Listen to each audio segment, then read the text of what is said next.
Yeah. All right, shot one. We GMS New Orleans camp. Coming back with Saturday doing the camp. First and foremost, want to give all praises to Yahweh Bashem, Yahushua Bashem, Rakakwadash. double honors to the apostles, the elders, the great millstone, who will speaks to say, takes you, brother, over that person, word and truth and sincerity. So, we're gonna kind of hit on is we're looking for a new heavens and a new earth because we need righteousness. Everything here is defiled, so this is what we need. So, that like It's the book of Micah, chapter 2, verse 10. Arise ye and depart, for this is not your rest. all right, yeah, it said that this is not our rest because we literally have no rest here. We in constant debt. We constantly we got ailments in the body. We just always constantly going through something. You literally can't rest here. You know? Done. It says, arise ye and depart, for this is not your rest, because it is polluted, it shall destroy you, even with a sore destruction. It's polluted. Everything here is polluted. Water we drink, the food we eat, the air we breathe, everything that we consume that in our minds on the television, all of this is literally consumed and it'll destroy us. All right. I got a precept. To the book of Isaiah, chapter 24 and verse 5. It says, the earth also is defiled under the inhabitants thereof. Hey, it said the earth is defiled under the inhabitants thereof. Go to Job 9:24. The earth has been given to the hand of the wicked. The wicked is in control of the earth at this particular point in time. And so it's defiled based on because through the wicked comes all the unrighteousness and the defilement of it. Right. This is it says, because they have transgressed the laws, changed the ordinance, broken the everlasting covenant. Therefore had the curse devoured the earth, and they that dwell therein are desolate. Therefore the inhabitants of the earth are burned, and few men left. And it's literally because they transgress the law. The Lord, He set up laws, statutes, and commandments for how to govern everything, how to run the earth in order for the earth to yield its increase back to you. But these people that's in rulership go totally against it. So thus, the Lord got us all destruction for this type of thing. But if I can say, hey, also the law, statutes, and commandments, they bring life, right? And what happens when you transgress the laws, right? Death. So it's as simple as that. You follow the laws, you get life. You transgress them, you get death. And all around, we can see it's death, man. The different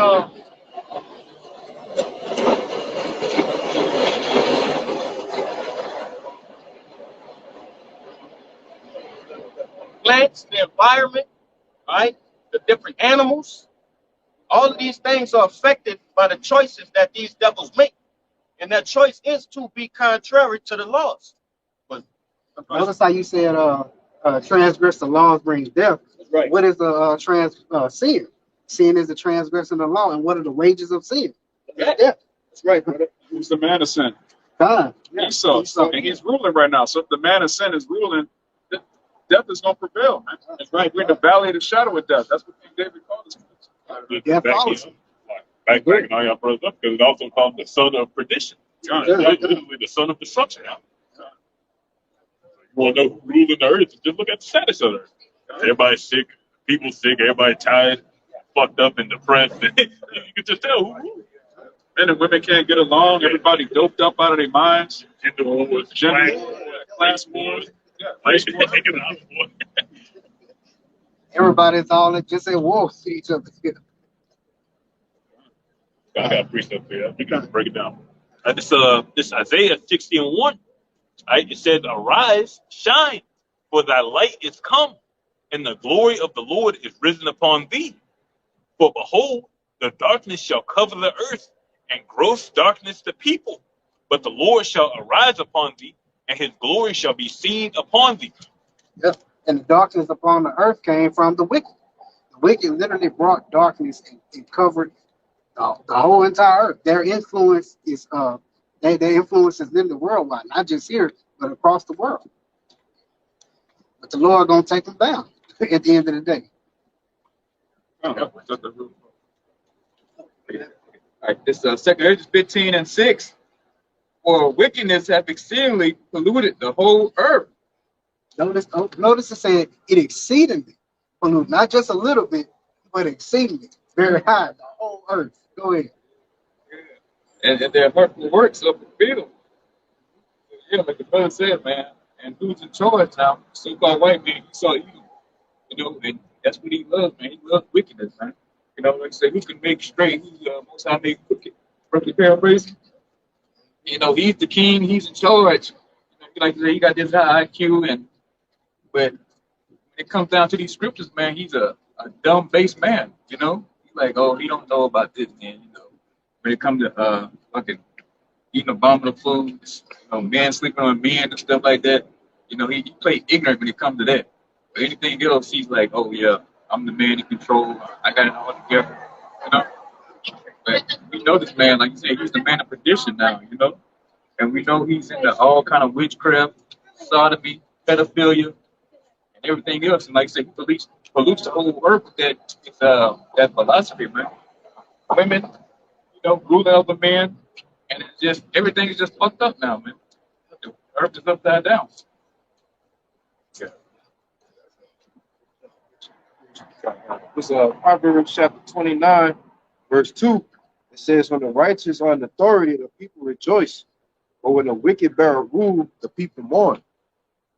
And that's what you see now, man. You see everybody that's living in this society mourning. All right, you got inflation at an all-time high. You got bills. Work, the pay is not going up, but bills and food and everything else is constantly going up. And the people are constantly in a state of mourning, man, because they're looking for those righteous rulers. You know? I got something to back him up exactly what he said. This is Proverbs 29:16. When the wicked are multiplied, transgression increases. So, like you just said, as we know who's in rulership right now, but it's nothing but transgression that's constantly rising in this hellhole that we're living in. You know, so that's how we know that the wicked, they're ruling right now. This transgression and a lot of bullshit and folly is nothing but rising in this world that we're living in right now. And when did the wicked come back in the power? Or when did transgression multiply? Okay. No. Yeah. Keep on Okay, yeah. bringing out after you finish. So, and when was it multiplied? When the Greeks came back in the power. When literally the wicked came into power, that's when all this, and it progressively gets worse and worse and worse as the days, years, months, all it as time goes on, it's going to get worse. So that's why the Lord has to come back and destroy this. But it says this right here at the latter end of Proverbs 29:16. But the righteous shall see their fall.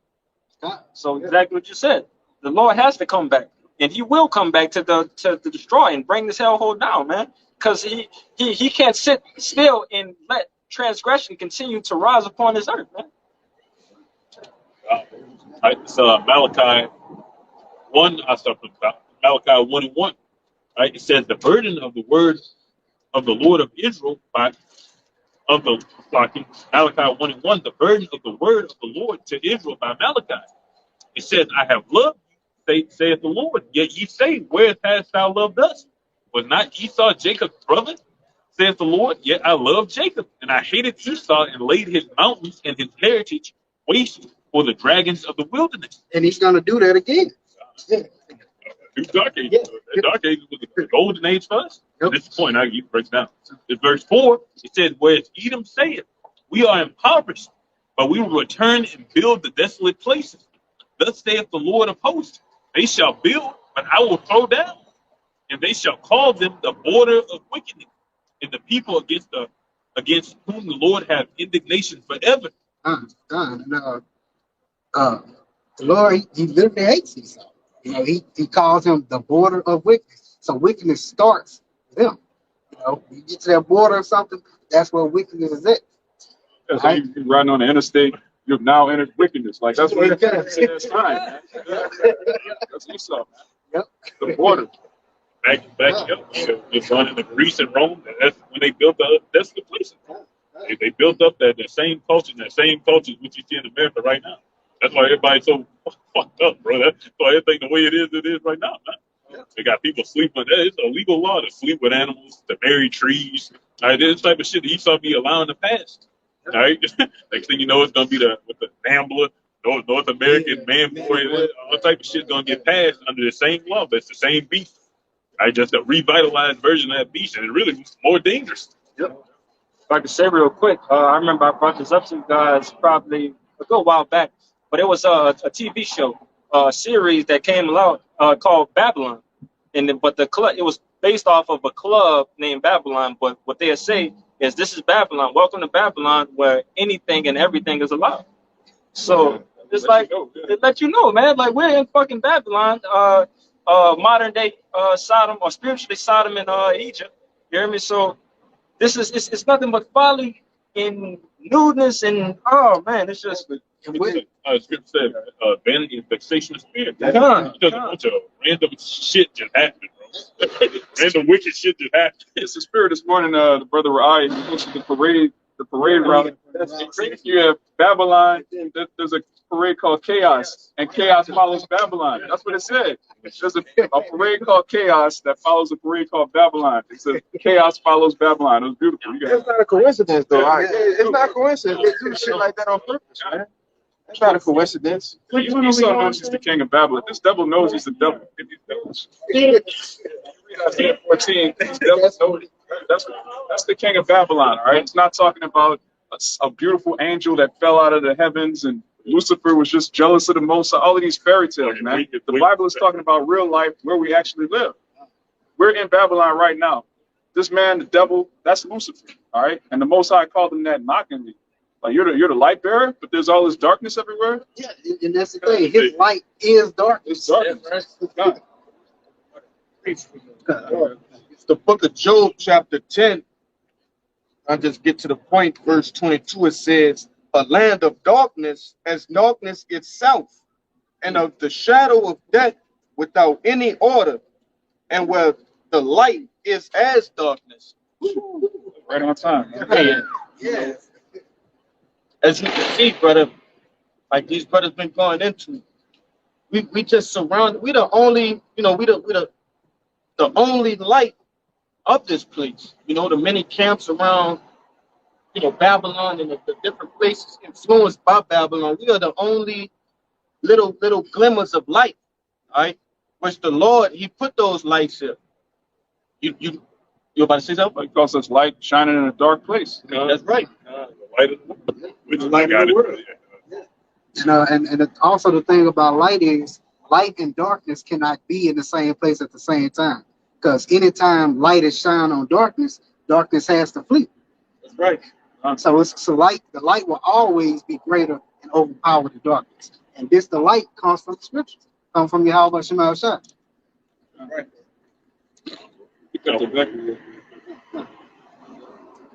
So it's Matthew 5:14. Right? It says, "Ye are the light of the world. A city that is set on a hill cannot be hid." No, they say a city that's set on a hill. Meaning, if it's set on a hill, you can look up and see it no matter where you're at. We're their monument. We're who these nations are supposed to look to for the guidance, for the correct way to live. All right. Back you up. It's like you got to look up. You looking down. Like Albert I said, I'm from above. You're from beneath. You wasn't just talking shit. It was like my way of thinking is just higher than yours. Being proud, it's just the truth. Right? The way you live is worse than how we live. It's just the truth, bro. Back what you said earlier about Esau equal light to darkness. This Isaiah chapter 5, verse 20. Woe to them. Oh, you got that? Oh, God. Woe unto them that call evil good and good evil, that put darkness for light and light for darkness, that put bitter for sweet and sweet for bitter. Yeah, he has literally changed. He's flipped everything around. What's good is evil. What's evil is good. The ways of the scriptures is barbaric to people. It's not the right way. It's sexist. It's old school. Like it's done away with. Yeah, it's evil. A virgin woman is terrible here. It's boring. Why would you want a virgin? You want a woman that knows her way around the. Yeah. It's great. Yeah. Where I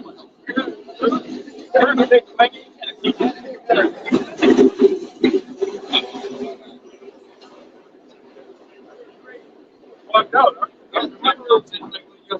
Yeah. I've heard many men in the world say they want a woman with experience. Yeah. Like that's madness. That's total madness.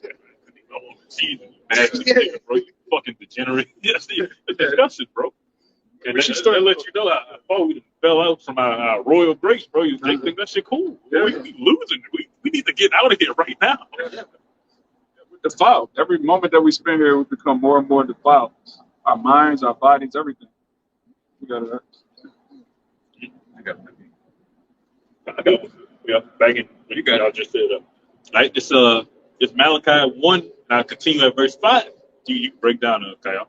It says, "And your eyes shall see," talking to the nation of Israel, "and ye shall say, the Lord will be magnified from the border of Israel.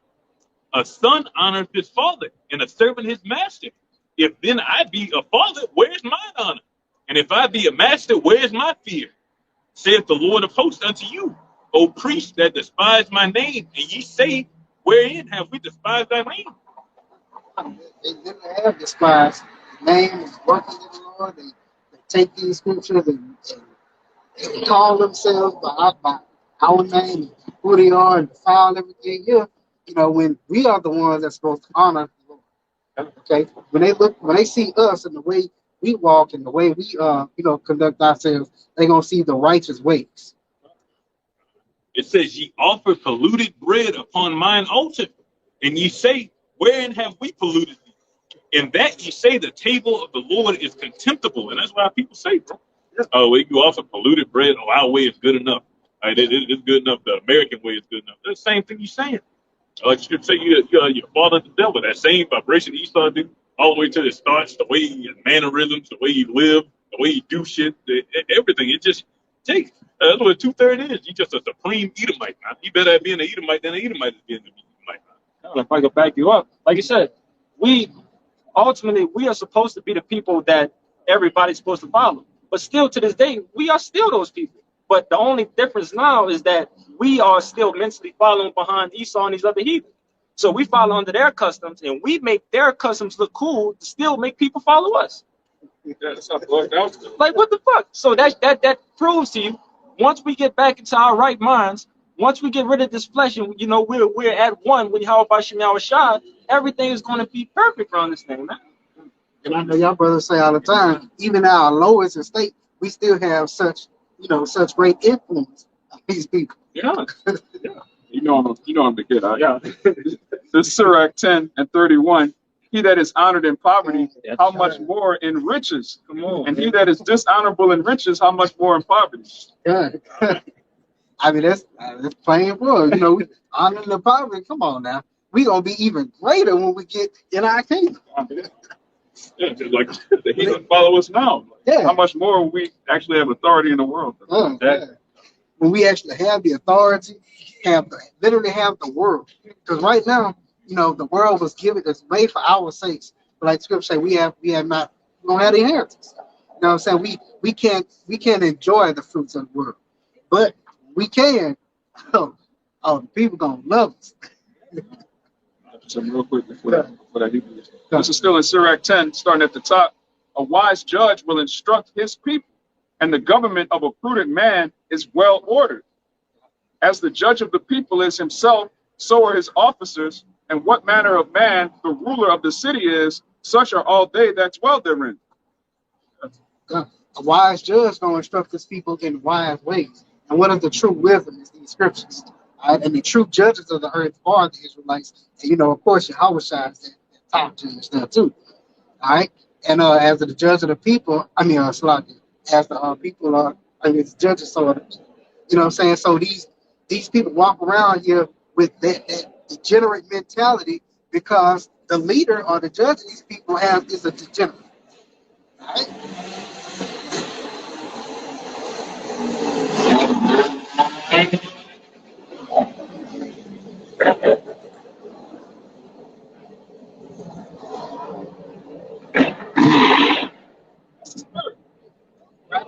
Jake got that from Esau. Now Jake making it look cool. Like that's the Edomite shit. Jake just took it over. Yep. That was like an Edomite, that bad to the bone, like Michael. Yeah. That was an Edomite thing. Jake took it over. Yeah, you know, got the four-wheeler tilted sideways.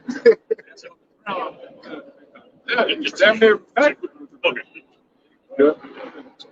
Hebrews 13 and 14. This letter to the Hebrews, chapter 13, verse 14. For here we have no continuing city, but we seek one to come. It's, like I said, we have no rest here, and we literally have no continuing city because this city is going to be destroyed. You know, we're seeking the one to come, which is going to be that kingdom of heaven.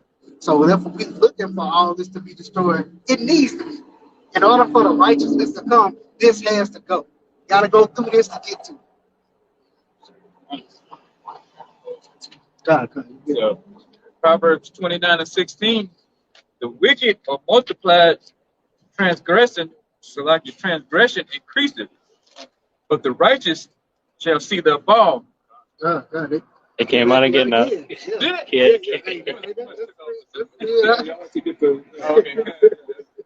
spirit, hey, once again, hey, we don't see they fall, right? Like that, look at Job. It said the wicked will multiply. They'll multiply for the sword. For the sword, You yeah. see him doing good. You're like, damn, look at that nigga winning.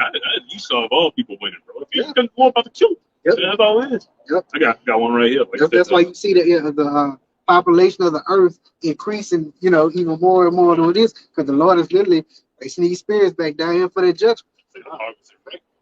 Just back you up. It's Isaiah 29 and verse 16. Because you said the whole world is upside down. It's Isaiah 29 and 16. You can bring it down. It says, surely your turning of things upside down shall be esteemed as the potter's clay. Yeah. Like I said, everything, Esau is taking things that was right side up and put it upside down, and the people look at that as being the correct way when, like, no, flip that shit over. but shall the work say of him that made it, he made me not? Or shall the thing framed of him that framed it, he had no understanding? And that's a big thing here, that pride. The pride thinking that you know what's best for what's going on when you really don't. All right. It shows you the people that mindset of atheists. Really, all our people are atheists. 2/3 are all atheists. They don't really believe in a higher power, or else they would act like it. God. Even these other religions, they got some level of standard between right and wrong. You're a Buddhist, you know, okay, I do some shit, get paid back for it in the future. But the Hindu, I'm gonna get back as a red, come back as a fucking frog or a cow. Right? But our people don't have any of those principles. No. And even when they quote unquote live by them, they still don't live by them, bro. Yeah. They live to a whole nother religion, and he doing that wrong. Good. When you look at Christianity, especially Roman Catholicism, you know, because it all stems from there. If times were to really a crunch time for them to really stand on it, them people ain't gonna stand on it what they so-called believe in anyway. Oh. You saw that with the jab, man. Yeah. People swear up and down they believe in the Lord, they believe in sweet Jesus, they believe in the government. All right? Yep. They believe in FEMA, they believe in Joe Biden. That's y'all God. Yep. And I remember, so I saw a meme before it around the so-called Christmas holiday. It said this is the time of the year when all faiths set their religions aside to celebrate Christmas, which is true. But you got Christmas trees over in China. You got everybody celebrating all this stuff. You know, they set all that aside for them.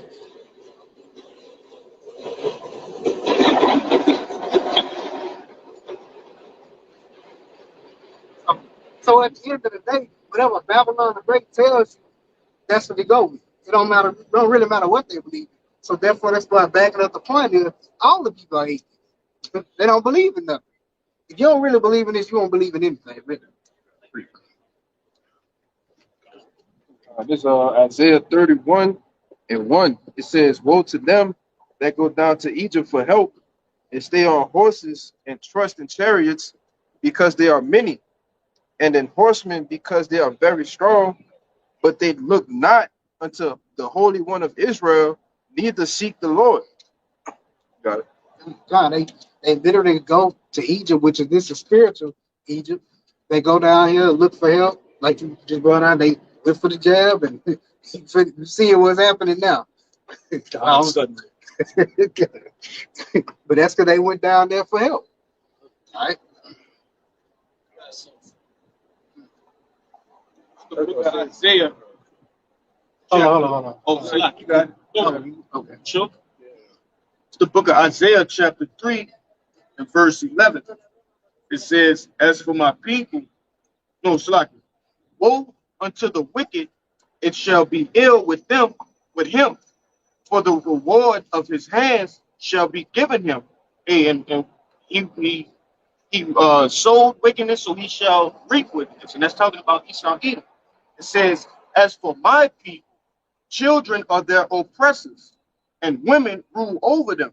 Hey, and who put the women in charge of the men?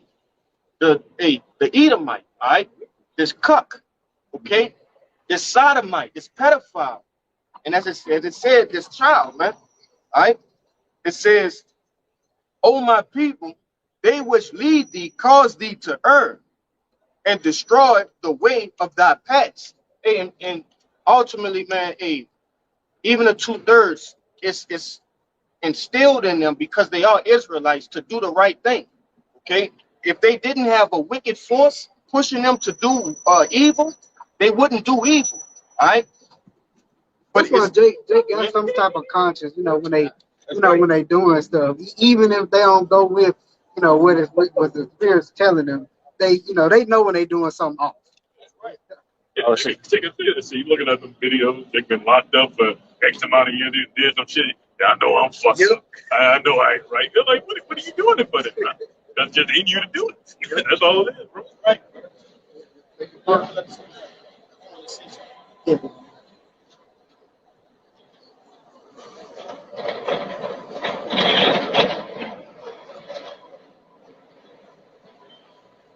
And they use these different avenues of wickedness to oppress you, Jake. But it's not louded for you to understand that and make a change about that. It's not given unto you. That's another thing that technology has done. Like you say, it created many different avenues. That's right. to be more wicked. And then on top of that, especially with the internet now, your wickedness is laid out for the world to see. Whereas back then it wasn't like that. Right. They should have never gave niggas social media. Yeah. So it's ran into wickedness for niggas. Yeah. Steal them cars like that. Okay, we got it. I'm really Hey, even worse, you see these rainbow men, walking around. That wasn't a thing at a certain point in time. My grandfather, them era, his grandfather's era, even and you older brothers' era, that wasn't no big thing, man. Once they started seeing, other motherfuckers in these major cities, New Orleans, Atlanta, New York, San Francisco, these different places, that's when you seen an uptick in the butterfly behavior. Come out. It's cool now. You know what I'm saying? They no. what? Yeah, they brave. Yeah, it's great. Yeah. Brave for coming out. They called it in the closet for a reason, because you had to hide that shit. Yeah. You had to hide that shit. That shit wasn't cool, man. You had to hide that. I was watching Life, the movie Life with Martin Lawrence and Eddie Murphy last night. Biscuit. Eddie Murphy was talking to Biscuit. Biscuit said, "I can't go home to my mama like that." Yeah. That just go to show you in that time frame, in that time, that was unacceptable. Yeah. That nigga faced death before he would have showed that to anybody else. Yeah. And it also shows you Jake had pride in his family and his heritage. Right. So even if he was off, like I don't want my offness to affect my family. That's right, He had enough dignity. Yeah, because that was a disgrace. And he didn't want to, like you said, come back and really disgrace his family with, like you say, him being off like that. It was a beautiful point. Yeah, that's all I got on that. I got feedback. You can run it real quick. It's Jeremiah 2:32. Right? It says, "Can a maid forget her ornament, or a bride her attire? Yet my people have forgotten me days without number. Why trimmest thou way to seek love? Therefore hast thou also taught the wicked ones thy ways." Right? That whole vibration that being put. Jacob's just trying to get on with everybody, bro. And that's the problem. The Lord show you that through all our captivity, you get too familiar with the heathens, you fall. Right? Jacob got familiar with the customs, the culture, the way we dress. You right now, get off. I think pants and a hoodie. NBA young boy hoodie, bro. Pants and a hoodie, but it's off. Right? And sneakers, Air Forces. Right? Oh, so yeah, even with they march for equality. Yeah. You know what I'm saying? Like that shit is off, bro. Even with the devil. That's madness. That's it. I'll read it again. Right? And it says, "Therefore hast thou also taught the wicked ones thy ways." You done taught them everything they need to know about you, man. Everybody know what niggas like. All right? All right, that thing get pushed on everybody, bro. You showed them all your weaknesses, all your hidden parts, everything that you are. You just gave it all to them. And now they didn't see that. They didn't see that weakness, and you pushing it. You pushing their agenda for them, man. Yeah. Like I said, ultimately flipped it around to, like I said, now we're doing the wickedness. So it's the now. I mean, it's like our people. Yeah, our people. The water. Yeah, we're doing the wickedness now. But these are some of the qualities right here in 2 Timothy 3 that what is being pushed out in this world, man. This is 2 Timothy 3:2. This know also that in the last days perilous times shall come. For men should be lovers of their own selves, covetous, boasters, proud, blasphemers, disobedient to parents, unthankful, unholy, without natural affection, truce breakers, false accusers, incontinent, fierce, despisers of those that are good, traitors, heady, high-minded, lovers of pleasure more than the lovers of Yahweh B'Shem Yahweh Shai, having a form of godliness, but denying the power thereof. From such turn away. So again, we're supposed to know to turn away from these people, turn away from this kingdom, because this is what this kingdom holds. This is what our captivity holds. People that are lovers of themselves, doing everything contrary of Yahweh B'Shem Yahweh Shai. And this shit just needs destruction, man. And at one point in time, we go back into Deuteronomy 28. With the curses, they said that we have a yoke of iron upon our necks. But notice it said until thou destroyed. So once our minds were destroyed and we willingly go after the wickedness and go after what Satan puts out there, the yokes of iron came off. So now we have pleasure in doing all those things that you just named in the scripture. We take pleasure in doing wickedness, our people. Once you domesticate an animal, you don't have to tie him up no more. He wants to stay there. That's Jake, man. Crawl in your lap. And when you talk to the average Jake, they love it here. You talk to them about the kingdom of heaven, what's to come, all the good things, all the righteousness, being in the presence of the Lord, all those different things. They don't want them. They worry about next year when their birthday coming up, next holiday season, all the other bullshit here. We're Mardi Gras now. That's new thing they wait.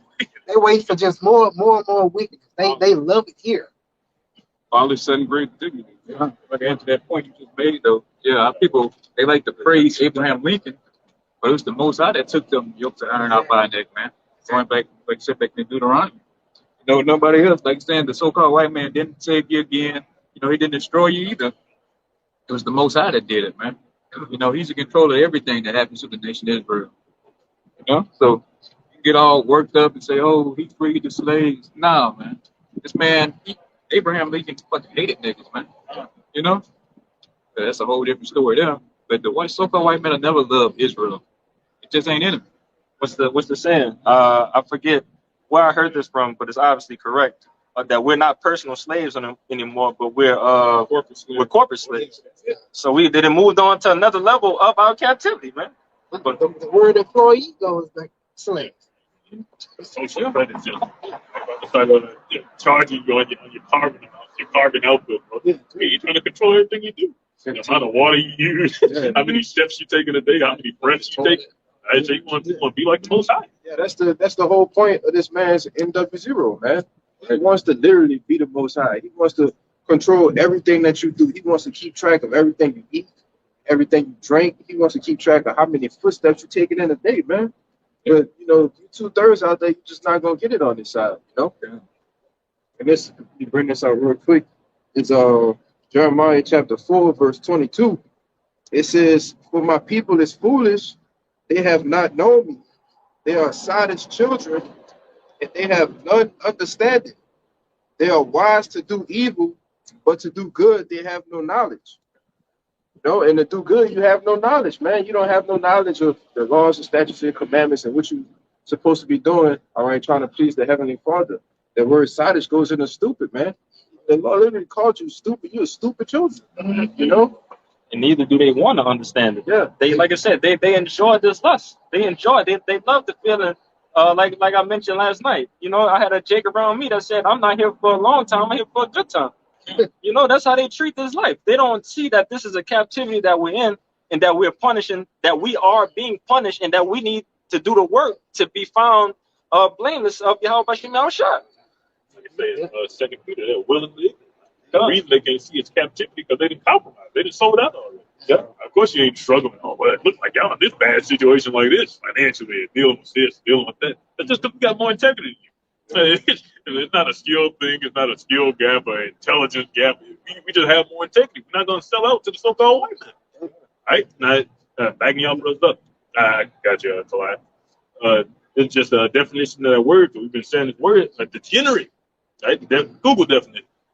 We know the word generate means to bring something to life, but degenerate means you basically going back to death, man. Right? Degenerate, it says having lost the physical, mental, or moral qualities considered normal or desirable. And it says showing evidence of decline, right? Or lacking some property, order, and that property you lacking in the Lord, man. You don't know your nationality, you don't know your heritage, you don't care. You know these things, you still don't care. You were willingly ignorant. You decide to be a nigga, man. It's a choice. It's a choice within all of us. Right? Or else it wouldn't be fair. Even when Yahweh Shah was on the earth, he was fighting against demons, but you niggas just succumb to him. You with it.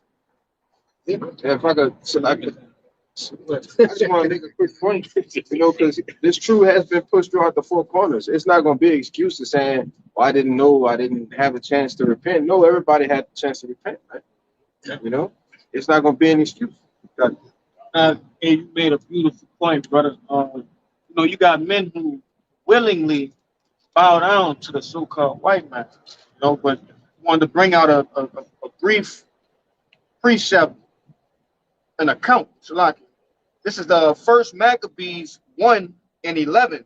It says, "In those days went there out of Israel wicked men who persuaded many, saying," Israelites. that's right. It says, "Let us go and make a covenant with the heathen that are round about us." Right? "For since we departed from them, we have had much sorrow." And all they had to do was simply understand that the Lord brought tribulation unto them for something that they were doing. They just had to turn back to the Lord. But no, it's going to go on and say, it says, "So this device pleased them well." So you had the persuaders, all right, that persuaded our people to pretty much bow down to the so-called white man. And you had the people, they were into it, okay? They wanted to do it.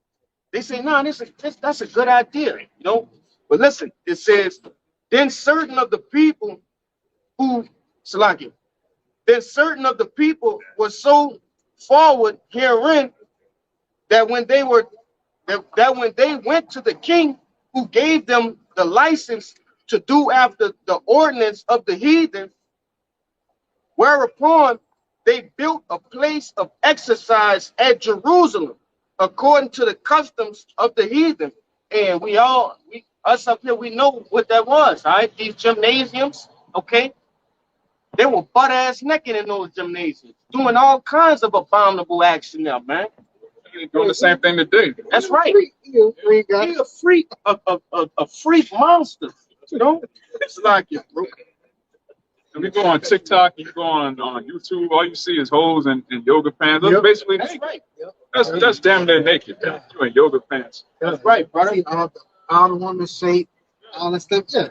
Yeah, you ain't supposed to see that. Oh, yeah, I mean, yeah, it's nice to look at. Cool. We men like looking at women. But that shit off. That shit off. You wasn't supposed to win. You ain't even supposed to be able to tell a woman's figure from looking at her. Yeah. I got a. You want to make a point right quick? Yeah, Baba Kishar, if you could go back to the verse above, it pleased them. The device pleased them in that first Maccabees.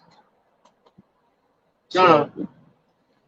It says, in those days, this verse 11, in those days went there out of Israel many wicked men who persuaded many, saying, let us go and make a covenant with the heathen that are round about us, for since we departed from them, we have had much sorrow.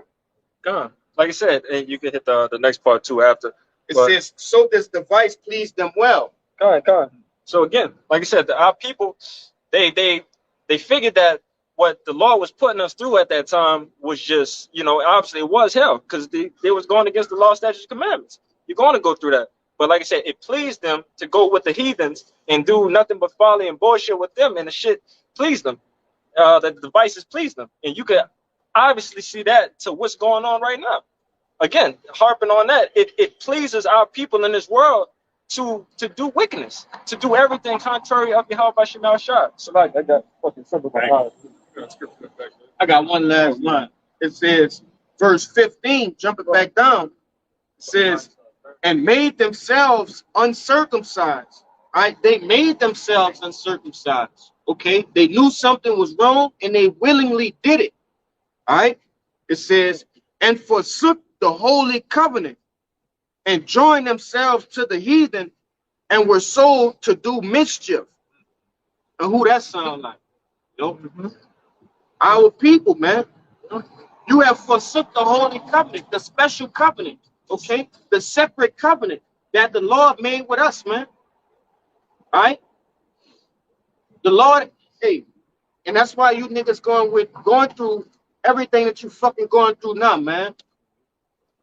I'll tell you later on in that same book, it says we suffer because of our sins. That's right. That's the reason we're going through these afflictions. That's the reason we're under curses, because our people are disobedient. I was just going to say, and you wonder why the white man got both of his goddamn feet on our neck. He ain't doing that on his own, man. We're talking about a puny, a scrawny, child molester, man. This nigga, he's nobody physically, but the Lord is spiritually put him in charge of us, because you wicked ass niggas don't want to come back unto the Lord. But this your final hoorah. All the wicked, this is your final hoorah, man. Because soon the Lord is gonna crack them goddamn clouds, bro. Hey, and it's gonna be on, man. It's gonna be on. This is the last time wickedness will rule the earth. It's Psalm 17 and 13. Arise, O Lord, disappoint him, cast him down, deliver my soul from the wicked, which is thy sword. So the Lord is using the wicked, or Esau, the so-called white man, as the whipping stick on our people. Right? And but he said he's gonna cast him down. He's gonna be disappointed. His hands ain't gonna perform his enterprise, as it says in Job. Okay. All right, this is Proverbs 3 and 31. Envy thou not the oppressor, and choose none of his ways. So yeah, going back to the gym notes we just bringing out, we shouldn't be in there, damn fucking naked pretty much in there. Doing all this kind of crap in the gym. You see Jake got the fucking spandex shorts on with his balls head hanging out. You got other men lusting after you in there, all kind of bull, man. They're, like you're saying, man worshiping pretty much. They like, oh, how you get the pics like this? Oh, let me feel your muscle like that. Oh man, that feel good. Yeah, that whole bodybuilding cosmos, that whole world is full of sodomy, man. Those bodybuilders are they're male prostitutes, man. You got a bunch of rich sodomites that watch Jake get on stage greased up with the little Speedo, and they paping them, man. Those are sodomites, for real. Like, People don't know that. Yeah, it's like a auction. Yeah. Then imagine that. You mentioned it being an auction. What they do to their skin? Oh yeah, they They tan it to make it like they got some melanin in their skin. Yeah, that's disgusting, bro. Yeah. They choose none of his ways, man. Whether it's the the Mardi Gras, Christmas, Thanksgiving, his way of living, man. His philosophy. We going to the alphabet game. We going to that, the pedophilia, the bestiality. Supporting his feminism because women didn't come up with that. The so-called white man came up with that, man. They have women over you, Jake. And now our people stand down and they take it. Like, you know what? You're right. The woman, she need to rule sometime.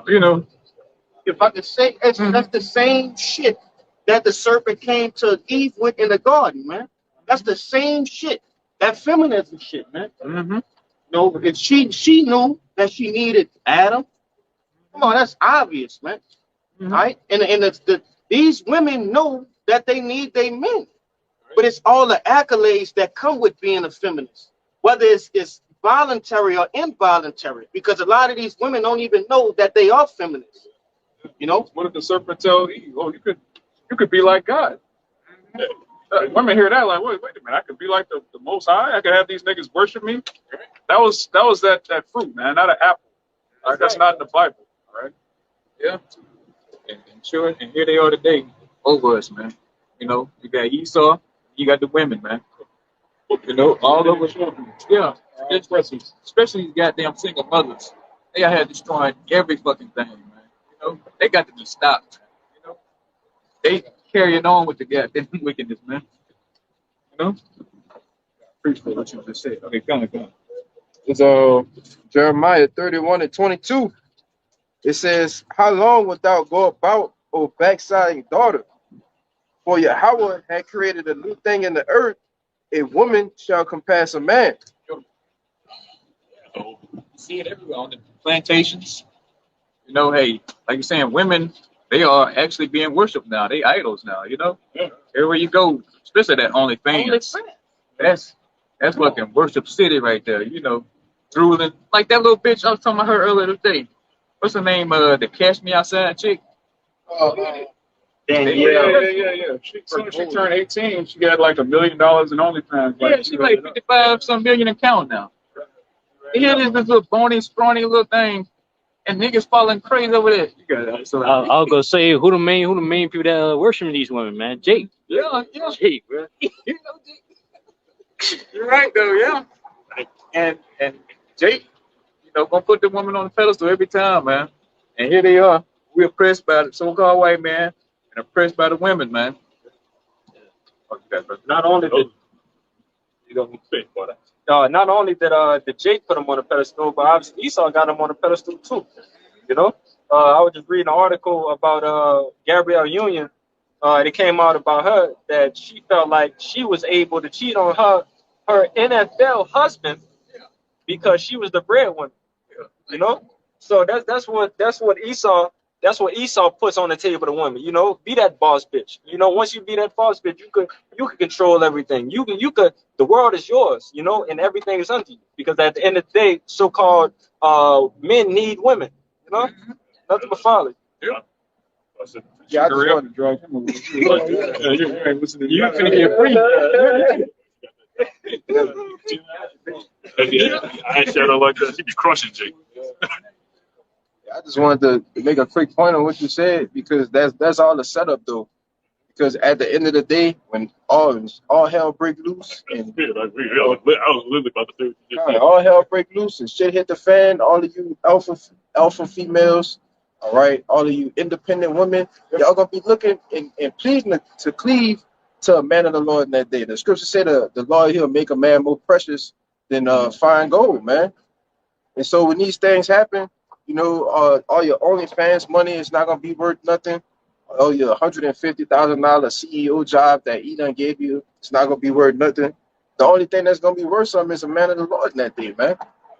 Actually, the looks, your boxing, it ain't gonna matter. And they're gonna be taking it. You're gonna be getting traded for. I'm being funny, but being shit traded for loaves of bread and shit. You're gonna have like be having in the movies like a line of camels and ghosts. Just gonna be a line of women. They're gonna be trading you for food, bro. Yeah, man. Eating you and raping you. That's basically gonna be the woman's life. Eating and raped. Dry socks are gonna be worth more than boxing that day, man. Mm-hmm. It's that serious, man. Cigarettes, medicine, everything's gonna be worth more than a woman in that day. Alcohol. A bottle of alcohol is gonna be like solid gold, man. Real. You so-called women are gonna get traded, man. You're gonna get traded for all sorts of household items, toilet paper. You saw Jake during the so-called the pandemic.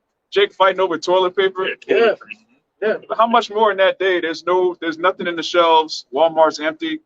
All right, people are gonna be going crazy for basic household items, man. You so-called bad bitches, man. Y'all are just gonna be treated like baseball cards. Yeah, you should be treaded upon like the mind of the streets. Look, they gonna step on you, bro. Lord's gonna just have you gonna get stepped on because you've been winning for a long time. It's a lot easier for Eve to make it in this society than it is for us. They do their job of keeping us at the bottom, keeping us depressed. Even if you're doing good, there's still a limit to it, bro. Say you're an NFL player, your own bitch, she's still doing some shit, committing adultery. Will Smith, you fucking Will Smith, you still losing, bro. $20 million a movie. Yeah, Your wife still got you cucked out, man. Young weirdo. He a mo. Losing, bro. Kanye, a billionaire. He get canceled. Like Jake has a ceiling in this society, man. Yeah, he took his kids. He got to be a stalker. He got to move next to his own kids. Like that's off, man. The kids are supposed to go to the father. All right. All right. The house. The scriptures clearly tell you if you divorce your woman, she leaves with nothing. That's in the Bible. Your property can't take your property. That don't even make no sense. I don't want this property no more. Now my property is gonna take my property. That's off, man.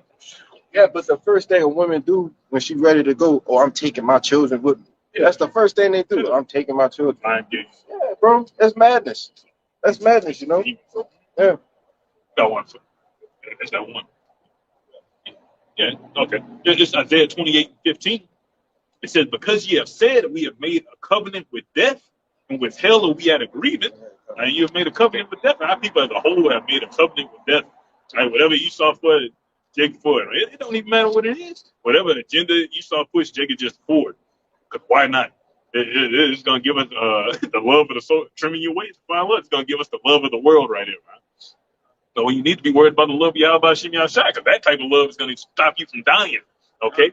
And I said, when the overflowing scourge shall pass through, it shall not come unto us. Oh, the so-called white man ain't evil. He ain't going to come down on us. Ain't going to be no, I don't know what y'all talking about, no tanks on the streets.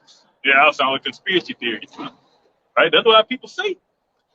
It shall not come unto us, for we have made lies our refuge, and under falsehood have we hid ourselves. Like I brought out, you did that willingly, man. You willingly ignorant. You know these things are lies. You know every time you knew something was up with that juice when it came out, bro. You even know the ingredients of the juice, but you just out there taking it just cause, man. All right, but ultimately you don't have faith. You ain't elected. That's all it means, bro.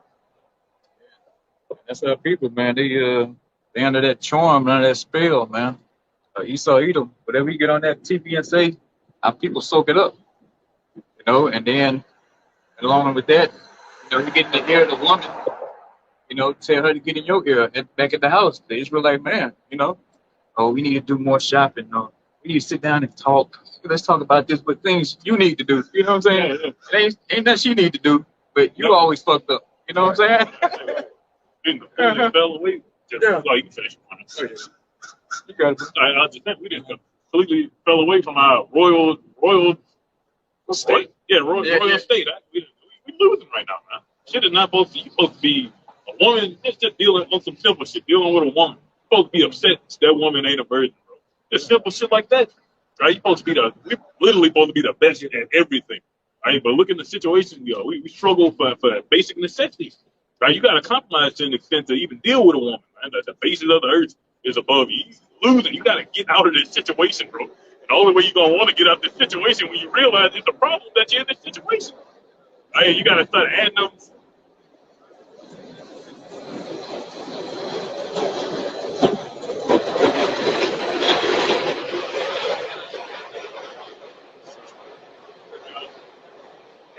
Like I was saying, once you really sit down and start analyzing and all the problems that you got, you're like, damn, I'm in the hell, man. That's why the Lord was so stressed out. He was looking at everything. All right, look at how this act, how this works. The way the air, the environment's fucked up. That's how we know we got to get out of here. Deeper than just some small shit. Oh, we struggling in this tight situation right now. Struggling, this happening. It's small shit. The whole earth is fucked up. The earth is fucked up. The people are fucked up. The principles, there ain't no morals. I say men are lovers of themselves. People are evil. All right, so Lord got to come and change this shit. Or else, There'll be no flesh to be seen. Right. And, we're gonna get into it. Like I said, when you get into all the problems, y'all gotta get to the source of it, man. And like I said, all roads always lead back to the so-called white man. We got this Delta male running the show. He hates women, but he loves to dress up like a woman, though. You catch him in women bikinis, lingerie, heels, and shit like that. So that's why things will never get set straight, man. Because you have to get rid of the cancer that's in the earth. And, that's what Yahweh Shai is coming to do. He's getting ready to take, like you're saying, put this right side up. Right now, the ways, like I said, if this man was to go on forever, everybody be around here in dresses. Everybody, you was born a boy, it'll be a girl, vice versa. It'll be around here walking around just having open sex in the open markets, having, sex with animals, man. So If I can read to you real quick. Yeah, this is the article the brother Amaya just sent in. It says an Ecuadorian man has legally changed his gender in a bid to win custody of his children from a legal system that he says punishes fathers. Yeah. Come on, you gotta be a woman to get your kids. Yeah, better turn into a woman. So Jake supplanted it and said, "Now, did he change it because his junk off, or he just say I'm legally a woman?" Probably, yeah. You never know. You never know. Yeah, right. get away with some shit. Yeah, for real. Do all that just to get a fair shake. But Well, look at this. It says that transgender activists responded with outrage. So they're outraged that he. That's another thing. The hypocrisy of the society, man. You got people saying you can't define what a woman is, but then if you change it to a woman to take advantage of the gifts that women have, trannies get outraged. Wait a minute, I thought we were all equal. What happened to that? Right. You're only equal when it benefits them, But if it's ever being a man, nothing benefits you being a man. It's always they want our rights, but they don't want to be a man. It's cool when they do it. It's a problem when we do it. That's what we got, man. A man, actually, so-called white man, he envies the woman, for some kind of weird reason. But that's what we got over us, man. A violent, raging homosexual, And we got to get out of here, man. Because I'll bring this one out real quick. This is Job 20:5. That the triumph of the wicked is short, and the joy of the hypocrite but for a moment. So yeah, Esau Edom, man, he's a hypocrite, man. He pretends that he's a man, Oh, you can get that Daniel 11:37, Kashah, Daniel 11:37. Yeah, he pretends that he desires women. We know it's all a charade, a facade, You got women walking in front of him, man. That's all, man. Get that on the camera. Yeah, see, look. That's them are Delta males right there. Understand that when you let your woman walk in front of you, that's a representation of who leading you, man. Exactly. They don't understand that. Yeah, you see. Yeah, here we go again. Tell the Lord told he helped by the size of that ponytail. For sure. You got women drawers on right now. That's why you walking like that. Yeah. Every fucked up, bro. Even amongst our own nation, a lot of these men that you think it'd be these hard, tough guys, they and all type of whole activities and things of that nature. People fucked up, bro. They get hurt. All these tough guys, gangster type of guys, been lady playing with them. Let's leave it at that. Yeah. And these type of things that's going on in America. All right, big 6'6" nigga getting played with by his own woman. It's like a Gabrielle Union in that nigga, bro. What's his name? Dwayne Wade. She outright admitted to it, man. Yeah. That's your black queen, though. You know what I'm saying? That woman, bro. You done killed 20 men. When you get inside, Keisha got her hands around your neck, man. Yeah. Slapping the taste out your mouth when you walk through the door. You bend over. Yeah. On the weird shit, bro. You think it's nasty, man. Yeah. There's a lot of shit that go on behind closed doors. We speak it because it's in the scriptures, but a lot of shit we ain't seeing that Lord really looking at it's disgusting. I got to destroy this whole place. Yeah. Right? Because just looking at it at face value, you walking up the street, Yeah, that's why scoffers and shit can't help it. You walking up the street, I don't see no wickedness. I don't see none of this shit y'all talking about on the street right now. You don't mean it ain't happening, man. Yeah. Right? It's the secret shit that the Lord is really upset with. But all things hidden gonna be brought to light. Oh, yeah. Yeah. Little do you know what's happening on that top floor of this building right here. Like more activity. Yeah. I think that's in what Solomon, was it Solomon 12 or something about drinking the blood or some shit, children. I'll look it up in a minute. You gotta get that Daniel first. All right, this is the book of Daniel, chapter 11, verse 37. It says, neither shall he regard the power of his fathers, nor the desire of woman, nor regard any power, for he shall magnify himself above all. Right. And the so-called white man, he doesn't desire women. You know, he floods the internet and the television and all kind of other forms of media out there with women, you know, to trap the true men, the Israelite man, to distract you, you know. By the whole time he running out the back door with the money, you know, and the children, you know. And I'm saying he don't regard the powers of his fathers. You know, this cracker, he once knew the law, statute, commandments, man. He kept them at a point when he was up under, you know, Isaac, you know. So he can't say, oh, well, I didn't know. No, motherfucker, you knew you was under his roof. You know, you got the same thing as Jacob. But he chose not to follow it. That's why the parable of Lazarus says, look, you had Moses and the prophets too, man. Mm-hmm. He has the Bible. He prints the Bible. Mm-hmm. And his so-called court system, man, which is really a farce, he'll have you swearing on the Bible. He knows this is the word of the Most High. He knows this is the true judge of right and wrong, and he just does evil. Mm-hmm. Like at the beginning with it was Cain and Abel. Yeah. I believe he brought that wicked sacrifice, sacrifice of vegetables. Yeah, he knew. Yeah. Bro, you knew what was up. You just chose to be wicked because it's just in you. You like being rebellious, and that's the same vibration you see on our people, just rebellion for the sake of rebellion. I want to be different. I want to stand out amongst the crowd. You in a wicked ass weirdo nigga, bro. That's why you gotta die.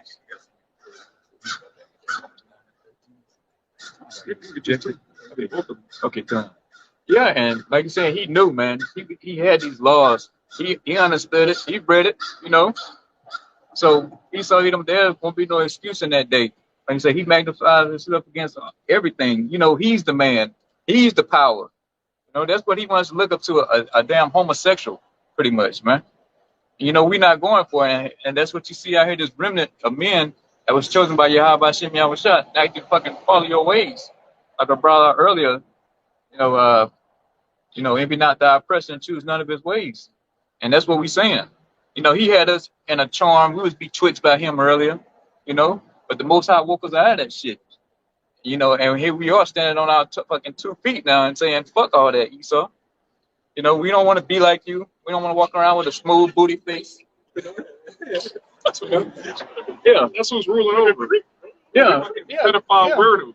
A weirdo, like Trayvon Martin said, when Jeff Zimmerman was calling him some kind of weirdo or some shit, even somebody a creep. And even a wicked Jake knows that nigga a creep, man. You know? Yeah, bro. I got one right here. A black weirdo. I got one. Okay, you got it. Like this, Isaiah 28, this verse 16. It says, therefore, thus saith the Lord Yahweh, behold, I lay in Zion for a foundation, a stone, a tried stone, a precious cornerstone, which you know is your house shot. It's more than just a name. It's a mindset. It's a code of conduct. It's the way you're supposed to be, bro. All right, so we're trying to reestablish that way that you're supposed to think, that royal, regal, angelic way of thinking on the earth. That's the whole reason the prophets are here. Right? And it says, a sure foundation. He that believeth shall not make haste. Right? The scripture say, make not haste in time of trouble. You ain't going to jump the gun. You're going to believe that the Lord is enough. That's sufficient enough to save you, man. A lot of people didn't believe that. You went and took that juice, and you're going to end up taking that corona. Right? You made that haste because you don't have any reason not to. Let's be real. Right? You ain't got no greater power, no greater reward after this. And in the eyes of a nigga, you just here until you ain't here no more. YOLO. You only live once. Like the brother said, a good time, not a long time, man. Right? And it says, judgment also, as our Lord said, judgment also will I lay to the line, and righteousness to the plummet. And the hail shall sweep away the refuge of lies, and the waters shall overflow the hiding place, those living waters, man. The overflowing all the hidden things in this world, all the shit people scared to talk about. What we talking about? All things that's off or taboo. Oh yeah, that's offensive. You'll offend somebody if you go into this. You offend somebody, you go into that. Right? But we got to bring it out. Like it said in Psalm, who shall stand up for me against the workers of iniquity? Against the evil doer. Somebody got to say something. Or else you're just going to keep going and then everybody going to die. Like the scriptures say, have we become your enemy because we tell you the truth? You know, and that's what we come to do. We come to tell you the truth, man. We're going to give you everything you need to know, you know, whether you like it or you don't. You know, there's no hiding up here, man. We give you everything you need in these scriptures, man. You know, we ain't selling precepts on the side, selling breakdowns. You know, you're going to get everything you need out here, you know, in order to see, you know, achieve salvation, which is all through the will of Yahweh Shem Yahweh, whether you get delivered or not. But we're going to give you the keys, man, you know, all through the will of Yahweh Shem Yahweh. You know, we just, what we say, the Most High get the increase, you know. Yeah. So we just doing our part. So we're going to tell you who's over you, you know, storming the Esau. And we telling you that his kingdom, man, his kingdom is getting ready to go down. So you Israelites is hanging on to this. And if you don't know you're Israelite, we're talking about you so-called Negroes, Latinos, and Native Americans. We're telling you who you are, starting off, and telling you that this place that you love to cling on to is going down right before your eyes.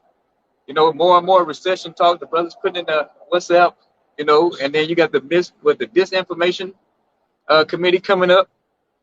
You know, so this word's getting ready to go away. And on top of that, Esau's getting ready to go away too. So it's all coming hand in hand. The prophecies are coming, you know, full circle, man. They're about to be completed real soon. So what's the point of fucking you know, hanging on to this place? Yeah, the year of all the prophecies, hopeful year of all the prophecies coming to pass, man. Mm-hmm. So this is an exciting year. That's right. You're saying you're literally thinking about, you know, when the year was deemed that the hopeful year of all the prophecies coming to pass, and part of that is salvation, man. Getting the hell out of this place. Hey, you know that's what it's about right there. And then it's Isaiah 28:18. You can break it down. And it says, and your covenant with death shall be disannulled, and your agreement with hell shall not stand. When the overflowing scourge shall pass through, then ye shall be trodden down by it. Yeah, that covenant with hell, man. That's what Jake makes, man. You know, they love out here. They love the fucking you know, do as thou wilt. That's a doctrine unto death. You know, that's death and hell, man. You know, that leaves you nowhere. You know, that matter of fact, it leads you away from your power. You know, first off, you know, and it leads to your destruction, which is coming up very, very soon. You know, we saying you niggas getting shot down in these streets. And here it is, beginning of 2023, and down here in New Orleans, you niggas already fucking started your own purge law down here. You know, so destruction and hell is coming to the nation of Israel if you don't get your ass back in line. You know, we ain't gonna be out here very long, man. You know, everybody keeps saying, "Oh, y'all keep saying that," but no, it's coming. So mark our words, man. We try to fucking get out here raising our voices, trying to wake up these dumb niggas, man. It's the Most High's words. Mark his words. Mm-hmm. It's all in the book, man. Mm-hmm. We're at the end of this kingdom. Anybody that can't see that is bugged out. Yeah. And like I said, that covenant with hell, man, hey, that shit is about to be this and all, man. You know, the Most High ain't gonna sit around here and wait for Jake to get it right another 200, 300, 400 years, man. Scripture says, I shall not hide my tongue concerning your wickedness anymore. There's a lot of fucked up shit we see in our personal lives on a day-to-day that Jake be doing. It's like, goddamn, man. Ain't nobody gonna stop you. Stop this nigga from doing what he does. And the same way we feel about Esau. Eventually, somebody got to step in just for the sake of what's right. You got to see that all this shit is not right, bro. Just the basic principles, the way people think, people just fucked up. The world's a fucked up place, and you can't see it. You need to die. Real spill. You just got to get killed and move the fuck around. That's right, bro. That's a beautiful point, brother. You know, like the brother's been going into it, super obvious, man. You even got atheists, all right, who scrambling to believe in something. You know, what they see that this is a divine presence, all right, that's controlling these things. You know, all these calamities down to the different weather events, okay, to the different wars. You know, brothers know the calamities, but I'm gonna just let the scripture speak. So, 1 Thessalonians chapter 5 and verse 1. But of the times and the seasons, brethren, ye have no need that I write unto you. For yourselves know perfectly that the day of the Lord so cometh as a thief in the night. All right, so it started off with the times and the seasons. Okay, you measure the clock of the world through the prophecies. All right, that's what the Lord gave us the prophecies for, to measure when He's coming back. That's why He told it to us. All right, it says, and I'm gonna make another point. It says, for yourselves know perfectly that the days of the Lord, that the day of the Lord so coming as a thief in the night. So that means somebody on this earth know what the fuck is going on. All right, Was he writing to? hey, the church of Thessalonica, what how you said, Thessalonica, yeah, Thessalonica, Slack. But those were the elect that he was talking to, man. All right, but it says, for when suddenly they shall say peace and safety, then sudden destruction cometh upon them as travail upon a woman with child, and they shall not escape. All right, and who is that they? These 2/3, man. All right, those of you who walk past, glint your eyes at us, all right, fuck over us in our daily lives, okay? Different family members that talk down about the truth, Right. all right? But it goes on to say, and I brought this out to back up that brother Darashia. It says, but ye brethren are not in darkness, that day should overtake you as a thief. All right, hey, that darkness is clouding the minds of these people. That's why they're able to go down to Bourbon, all right, every night. That's why they're able to go down to these different parades, you know, these different festivities that this bread and circus that this place has to offer. All right, they are in total darkness. They have no inclination of what's about to go down, man. The scriptures talk about a time like the earth has never seen before. You know, and we're man, look, we're not creeping up on it no more.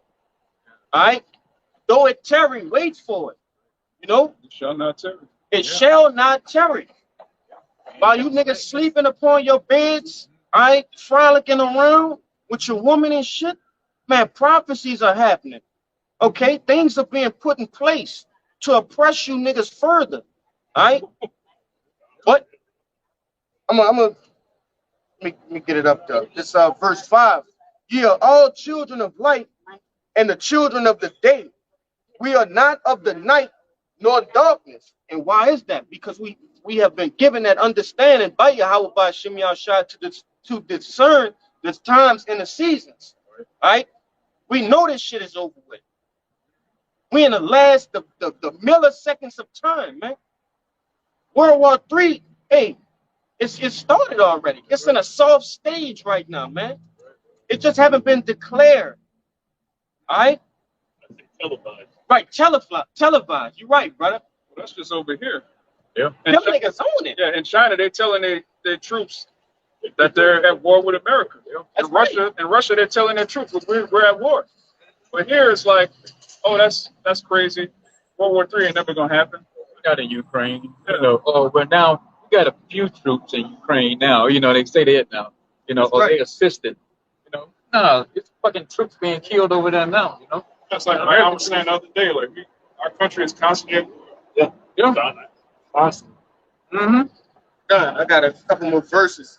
It says, verse 6. Therefore, let us not sleep as do others, but let us watch and be sober. And how do you watch and be sober, man? And it's not talking about actual sobriety of the drink, all right, of wine, all right, which some brothers need to be sober as well. You can't watch if you constantly drunk, you know, constantly got hangovers. You can't process shit correctly. But this is actually talking about not being defiled with these different ideologies, doctrines, okay, religions. That's off, man. We know what's going on, man. It's like these brothers say, it's popping off the pages. But it says, for they that sleep, sleep in the night. And when it said the thief gonna come, in the night. If we are watchers, You got to stay watch overnight.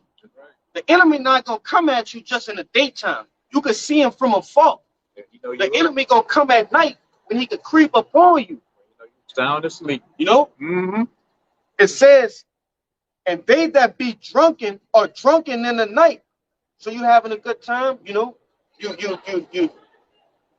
Man, they tripping over there, huh? You're having a feast, all right? You're being drunken with these different wines. You're in mirth right now, man. And what the scriptures say, it's a time and place for that. And for our people, it's not time for that. As for you heathens, hey, do as you please. Live it up. Yeah, like the hey, he can punch his hell to the brother shit. You know, he got in there. Enjoy it. That's right. Enjoy it, man. Because it's soon to be over with. I mean, I'm gonna knock it up. One of y'all want to say something? Let me knock this out right quick. It says, but let us who are of the day be sober, putting on the breastplate of faith and love. And why do we have to put that breastplate on? Because we need protection from these different philosophies, doctrine. Right? We understand that through this faith that it's talking about, right? We have faith that real soon this place is going down. We have faith that Yahweh Ba'Shem Yahushua is going to take this goddamn devil down. You know? And his kingdom is going to be put over all kingdoms. We have that faith, man. You know? It says, and for a helmet, the hope of salvation. You know? It says, for Yahweh had not appointed us to wrath, but to obtain salvation by our Lord Yahushua HaMashiach. Brothers got it, man. Backing up on that faith, like scripture say, faith is the evidence of things hoped for, the substance of things hoped for, and the evidence. I'll just get it. I'll just get it. So I push it. I'll just get it, bro. That's Hebrews 11:1. All right. It says, real quick, it says, now faith is the substance of things hoped for, the evidence of things not seen. But translate the proof. We can prove it. Our faith is faith. Of course, we believe the type of thing you really need to have faith about Yahushua returning. But as far as these prophecies, you can see these things. Right? They're right in your face. There really ain't no excuse for you to not believe if you're being completely honest. Yeah, well, I said, meaning of faith is fully persuaded. Yeah, we are fully persuaded. Hey, things that's gonna come according to the scriptures. You know what I'm saying? I guys, you finish up? I got a precept right now. My own precept. Oh, God, I just wanted to back you up with both y'all brothers mentioned there's no excuses. This is Isaiah 48:1, and I'm reading it in NLT. It said, listen to me, O family of Jacob, who selected. Listen to me, O family of Jacob, you who are called by the name of Israel and born into the family of Judah. Listen, you who take oaths in the name of the Lord and call on thy power of Israel. You don't keep your promises. Even though you call yourself the holy city and talk about depending on the Most High of Israel, the power of Israel, whose name is the Lord of heaven's armies, long ago I told you what was going to happen. Then suddenly I took action and all my predictions came true. He came in like a thief in the night. All right, that's what we're waiting on right now. And the Lord told us aforetime that he's going to do this. So again, you know about this for sure. If I could say, I said this a while back, but I'm going to say it again. The Lord made sure of his promise of taking Israel down, you know, taking us and bringing us to a lower state. All right. What the hell make you think he ain't going to do it again? He promised that he was going to do what? Save some, all right, which are the hopeful elect, and he going to destroy them 2/3. You understand? Yep. And he promised he going to take this goddamn devil down. Right. So it's like, if he made good on those promises back then, what the you want? I want to say, hey, the Lord said he changed not. According to Malachi 3:6. So of course he gonna do it again. But go ahead with you. Yeah, got a little more. Everything that you just said. Still Isaiah 48. Now I'm gonna start at 4, and this is in the NLT. For I know how stubborn and obstinate you are. Your necks are as unbending as iron. Your head are as hard as bronze. That is why I told you what would happen. I told you beforehand what I was going to do. Then you could never say my idols did it. My wooden image and my metal God commanded it to happen. You have heard my predictions and seen them fulfilled, but you refuse to admit it. Now I will tell you new things, secrets you have not yet heard. They are brand new, not things from the past, so you cannot say we knew that all the time. Yes, I will tell you of the things that are entirely new, things you never heard of before. For I know so well what traitors you are. You have been rebels from birth. Yet for my own sake and for the honor of my name, I will hold back my anger and not wipe you out. Okay? So on the Lord, obviously, he has every right to just wipe us off the face of the earth, man. But according to his promise, he's going to keep the 1/3. He's going to keep the 1/4. Those the people that are going to make it. Then the 2/3 going to have to come. Yeah, the 144,000. The 2/3 they're going to have to come back. You know, through the north. Them Hebrew huggies. You know. But again, this is something that it's not nothing new, man. Our people know about this. You know, for the times that are coming about, these are something that, you know, never happened. Like I said, JT is going to be a time that we've never seen before. But like I said, other than that, everything we know what the Lord is going to do, man. I got a little bit more. Yeah, and right before the destruction, he always sent the prophet, you know? And here we are now saying the same thing. Like I said, he brought out the Lord changed not. So he kept that same setup, man. You know, right before I get ready to bring the place down, I'm going to send you warning first. You know, tell them from me. And here we are, man. No excuses. Yeah. This is Isaiah 55. Oh, you got Oh, sorry. Isaiah 55 and 11. It says, so shall my word be that goeth forth out of my mouth. It shall not return unto me void, but it shall accomplish that which I please, and it shall prosper in the thing whereto I sent it. All right. So everything that the Most High promised, like the brother was going into, it's not going to return into the Lord void, man. Right. It's going to accomplish everything that he pleased, down to the nick and pick, man. The smallest of things, the smallest of prophecies. All right. The famine of the word. Everything is going to accomplish what the Lord pleased, man. You know? Got it, bro. Backing up y'all brothers up. Like they brought out the old times. I know it's a new thing right here, but it's the same thing at the same time. Huh? I got that one I think it's in Galatians, but he said the high holy days are a shadow of things to come. Right? So you look at the high holy. Why we got Passover? Because of what he did in Egypt. Right. So you said I'm gonna return these same plagues in Egypt. I'm gonna do it again.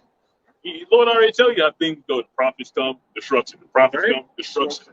Hey, that's how it is every time. He just said it's gonna be some shit you ain't never seen before when I come this time. Huh? Yes. All right. There's 3 steps right here. Yeah. This First Corinthians 1. Right, and I start at verse 18. Right, it says, "For the preaching of the cross is to them that perish foolishness." Right, to our people it sounds like foolishness. Oh, it's unrealistic. Somebody gonna come out the clouds and save us, and this, that, and the third. The Lord ain't gonna give you no excuse.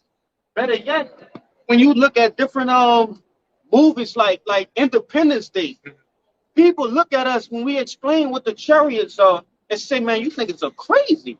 Yeah. You know? But that same nigga tell you the fucking alien. That's right. Jake bugged out, bro. How do you know that if you've never been inside a chariot, though? That's right. These niggas never seen angels, man. Yeah. You know? We haven't either. We through the spirit, we believe that that's our salvation. All right? That Yahweh Shai is going to come, crack the clouds, and save us. We haven't knowingly seen angels. Right, we haven't knowingly. The scriptures in Hebrews tell you he entertain. You know, sometimes you entertain angels. Roughly paraphrase. But that's the word of the Lord. That's what's going to accomplish what he please. You know? Right? And it says, "But unto us which are saved, it is the power of Yahweh." Right? It says, "For it is written, I will destroy the wisdom of the wise, and will bring to nothing the understanding of the prudent." All you people that think you got it, you about to realize you ain't got it, man. All right? In no aspect, shape, or form, you about to realize, damn, I'm helpless. All right? I say you worm Jacob. The Lord about to humble a lot of people, man. All right? This is gonna be the year a bunch of people just getting humbled. Okay? It said, "Where is the wise? Where is the scribe? Where is the disputer of this world? Have not Yahweh made the foolish? So I can have not Yahweh made foolish the wisdom of this world?" Yeah, he made the wisdom of this world foolish, man. Right. So we can hear these people, those aliens. Right? That was like angels, those aliens. You a goddamn fool. That makes no sense. All right, so what are they doing? Well, we don't know. But here it is. We have all these answers, but you won't even listen. All right, we got to answer to every, I say, be ready to answer any man for a reason of the faith that you have in hope. We got to answer for everything, every question you got, man. Right, but that's through the Lord. And it says, but after that, in the wisdom of Yahweh, the world by wisdom knew not Yahweh. Right, it says through wisdom they knew not Yahweh, which is ironic, man. Like we was going into that light being that darkness. Right, the light of this world is completely blinded you people, man. Right, and it says it pleased Yahweh by the foolishness of preaching to save them that believe. Let me just put a bunch of jakes on the sidewalk. They ain't gonna expect this shit. I know they ain't gonna expect it. Right? They all gonna be different ages and look different, look like they from different places. They ain't gonna expect that. I mean, you done got. I would say, yeah, only day the Lord had set that up because they said the Lord set up these celebrities to be the prophets, man.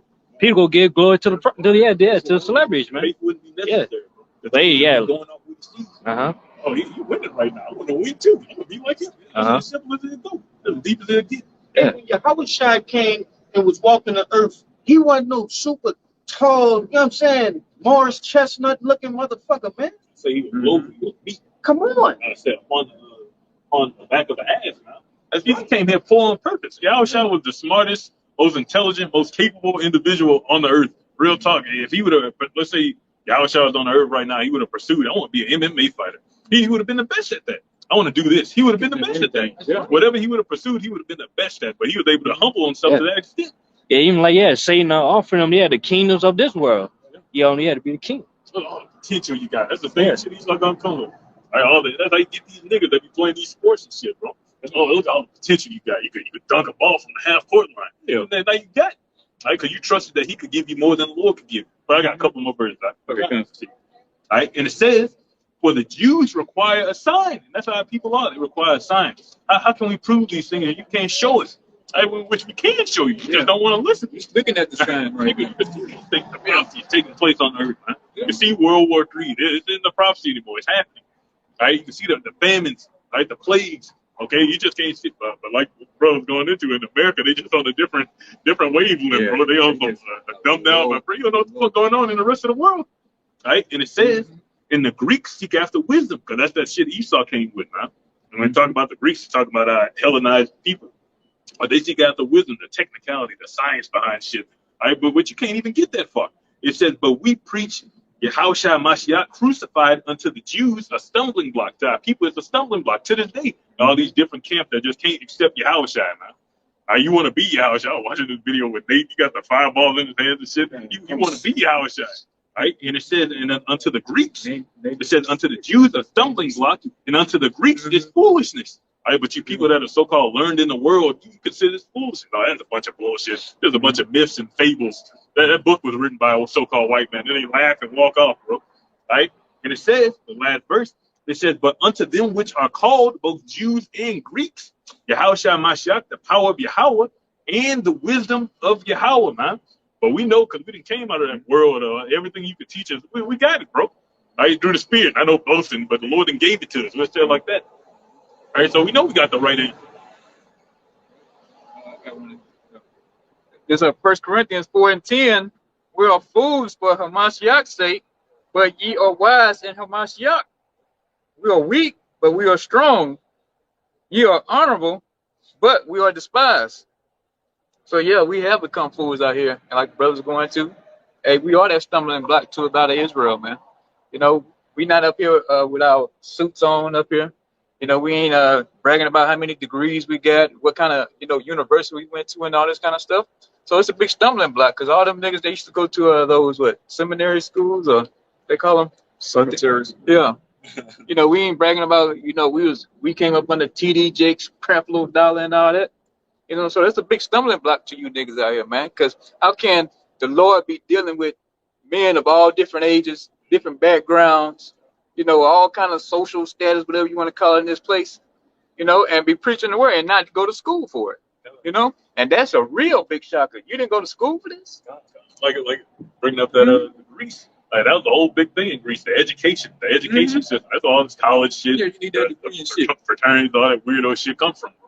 Yeah. All right, so you got these super educated guys. Oh, you got those that know they're Israelites and still don't know shit. Saying we are wise through, all the spirits of Yahweh Shem Yahushua, man. They gave us this wisdom, man. And here we are, we out here warning. And like you're saying, hey, that stumbling block, just keep going into it. Your sign, this is your sign, Jake. You're looking at it right here. This sign you niggas gonna get, you know? So you can take heed to that warning or the sign, man. Or like you're saying, this train's gonna pass you by again, and you're gonna be waiting on that destruction to come. It's either you're gonna catch it or not, man, because it's obviously that everybody gets the sign some way, somehow. Some people get it better than others. Like us, we heard it and it just clicked to us. But they got people like been walking past us for years now, for years, and they don't get the shit, man. So it's going to come past, and you can get it if it's for you, but it's got to be free. It's got to be preordained. It's the gospel according to St. Luke, chapter 2, verse 34. It says, "And Simeon blessed them and said unto Mary his mother, Behold, this child is set for the fall and rising again of many in Israel, and for a sign which shall be spoken against." So Yahushua is that ensign that the elect is going to be gathered to. He's also an ensign that a lot of people are going to be destroyed. They're going to speak against it and be completely obliterated, man. Yeah. Well, you got it. Wow, boy, you can break it down, man. There's this Romans 9:31. Right? It says, "But Israel, which followed after the law of righteousness, have not attained to the law of righteousness. Wherefore? Because they sought it not by faith, but as it were by the works of the law. For they stumbled at that stumbling stone. As it is written, Behold, I lay in Zion a stumbling stone and a rock of offense, and whosoever believeth on him shall not be ashamed." Yeah, and that's that stumbling block again, bro. Jake is so caught up in the law, man. They don't realize that you need. Well, you got some groups that say you got to keep the law, the law, the law. But we saying, hey, you come through all through faith, man. And that's another thing. They can't get it. And that offense. Can you read that again, bro? About that. I got you, bro. All right, this Romans 9 and I thought at verse 32. Romans 9 and 32. It says, "Wherefore, because they sought it not by faith, but as it were by the works of the law, for they stumbled at that stumbling stone, chief cornerstone." He said, as it is written, "Behold, I lay in Zion a stumbling stone and a rock of offense, and whosoever believeth on him shall not be ashamed." Yeah, and hey, and that's who we're believing on, that everything he said in these scriptures gonna come true, man. And believing on him, that's Yahweh Shah, and we know he's that stumbling block to Israel right now. What you mean his name not Jesus? What you mean he's not a white man? Come on. You don't love white people? Yeah, right. You don't love everybody. You love everybody. Yeah, you don't love everybody. You mean to tell me he's not a white man? Oh no, we ain't dealing with that. Not my Jesus. My Jesus is white. You know what I'm saying? You really can't eat pork? Yeah, right. God don't care if I eat pork. You mean to tell me God gonna kill me if I eat? Yeah. Yes. You mean he gonna use UFOs to get us out of here? No, ain't no way. Ain't no way possible. And that's what our people, man. Yahweh Shai just changed the whole game on Israel, man. The way he set up the government, the ruling body. Taking men from all kind of different backgrounds, from all over the world to come and preach and be preaching the same thing. We all on one accord. Be keeping that faith that Yahweh Shai is gonna come back and do everything he said. He's gonna deliver the 144,000 and the 1/3 of the nation Israel, of his people, Israel only. And we believe it. One of y'all. Yeah, I got something. Okay, come. This is furthermore going on into the stumbling block. This is another form of a stumbling block to our people. This is 2 Peter 3, and I'm gonna start at 3. "Knowing this first, that there shall come in the last days scoffers walking after their own lust, and saying, Where is the promise of his coming? For since the fathers fell asleep, all things continue as they were from the beginning of the creation." So again, that's another stumbling block by people. They take how does he use it? They take the slack. Help me with it, Baba Shah. Promise. They count slack. They count slackness. Yeah. They count the slackness, of Yahweh Shem Yahushua coming. That is a stumbling block to them. They don't believe that this is the end. They've been hearing this on and on and on, but it's just still never happened yet. But still, that is a stumbling block that is knocking a lot of people off. You know, Judgment, excuse me. You just see wickedness win constantly. See wicked niggas get away with this. Then you start get away with that. In a non-spiritual mind, you're gonna be like, okay, it's just what it is. That's the mindset of our people. Bunch of fucking losers, bro. Just taking just a bunch of weak niggas, bro. Real talk. Yeah, bandwagon, bro. Yeah. The scriptures say that about people. People get followers. Our people are naturally followers, bro. Especially the 2/3. Right? Because they the weakest of the nation. No offense. All right, but they the weakest of the nation. That's why we the first fruits are willing. And they ain't. So they ain't got those leadership qualities. They don't have integrity. They just gonna ride with whatever is going on at the moment, bro. Yeah, and they looking also for a way to get out of the law. You know, being under the law, statute, commandments, man. Any kind of way to finagle their way up. You know, oh, y'all ain't the men. You know, you got to do that no more. You know, all this kind of stuff. But Jake, you are bound to these law, statute, and commandments, man. No matter what. It don't matter how you try to come up here, try to fast talk to prophets. You know, or you try to reason with some bullshit Kemet, you know, philosophy, or the philosophy of the world, man. We know you niggas are Israelites because, hey, you stubborn, stiff-hearted, you know, and like the brother was bringing out, you know, necks hardened and all this kind of stuff, you know. Head hard as bronze. Yeah. Come on, man. So we know you fit the prophecies, the scriptures, man. We know you are those people. You know, so you can come up here. You can't get nothing over us through, you know, the will. How about you? I shall give them that wisdom. We know where you niggas coming at. We know your angle. You know, we know you hate the law. So, but guess what? We still gonna preach it to you. We know it's not all about the law right now on this side. That it's faith, but you still gonna hear some of this law though. What I'm getting to, you know, you just ain't gonna be just throw it in the behind you and say, you know what, that's done away with. No, you rehearse the righteous acts, man. At the end of the day, the law is our wisdom in the sight of the nations. Which we were going into earlier, the nations follow Israel naturally. So what are they following? They're supposed to follow righteousness, not niggas, man. Right. Matthew 5:17, and the Baruch 4:1. Then, oh yeah, you hold Baruch 4:1. Okay, come on. Matthew 5:17. Do you? Okay, come on. This Matthew chapter 5 and verse 17. It says, "Think not that I am come to destroy the law or the prophets. I am not come to destroy, but to fulfill.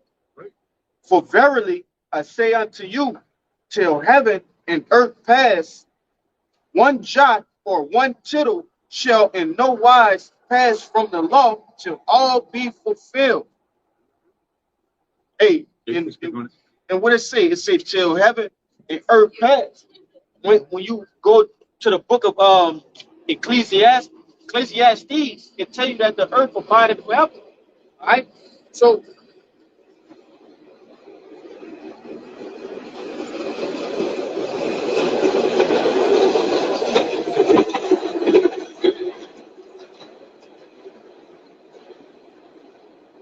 yeah, in the book of Ecclesiastes, it tell you that the earth abideth forever. So what? All these things that are written therein in this book, all right, it's gonna come to pass. As we've seen countless times through the accounts in these scriptures, and as we're witnessing with our very eyes. All right? Well, Yahweh came to fulfill the law, man. He didn't come to just throw it away. He said, "Oh, I'm here now. Let me throw that in the trash." You know, that's old. You know. Yeah, I'm about to go on the cross so y'all can eat pork. Yeah. Yeah. Yeah. What? Yeah. It's great. The book of Hebrews, they say, you know, they say the New Testament, because that's what they'll say. This is the New Testament, it's the Old Testament. But in the book of Hebrews, which is in the New Testament, they say Yahweh came as the surety of a better testament. Right? He's just a better version of what we already have. Right? This way you got some grace, you got some wiggle room. You ain't just going to get killed immediately, because that's what the old way was, bro. Yeah. Oh, a nigga did this, trying to kill him. Right? But Yahweh came and he showed us what mercy was, bro. They saw a woman committing adultery. No, it don't even kill her. That's our whole story. And to not get it misconstrued, because Jake was saying, well, so that was fault in the law. No, it was false in your ass. All right? Oh, you go ahead. Bring it out. This is Hebrews chapter 8, and I'll start at verse 7. I'll start at verse 6. But now hath he obtained a more excellent ministry, by how much also he is the mediator of a better covenant. Going back to what you said. Yahushua is the mediator of a better covenant, which was established upon better promises. Right? The original promise was if we keep the law perfectly, we'd be empowered. And, we couldn't keep the law perfectly. So we had to go under the curses. The better promise is you have faith in Yahweh Shai Mashiach, and you're going to be delivered out of this destruction and rule forever. So it says, for if that first covenant had been faultless, then should no place have been sought for the second. For finding fault with them, us, the Israelites, That's right. he saith, behold, the days come, saith Yahweh, when I will make a new covenant with the house of Israel and with the house of Judah. Not everybody, all right? The house of Israel, the northern kingdom, so-called Latinos, Native Americans, and the house of Judah, so-called Negroes.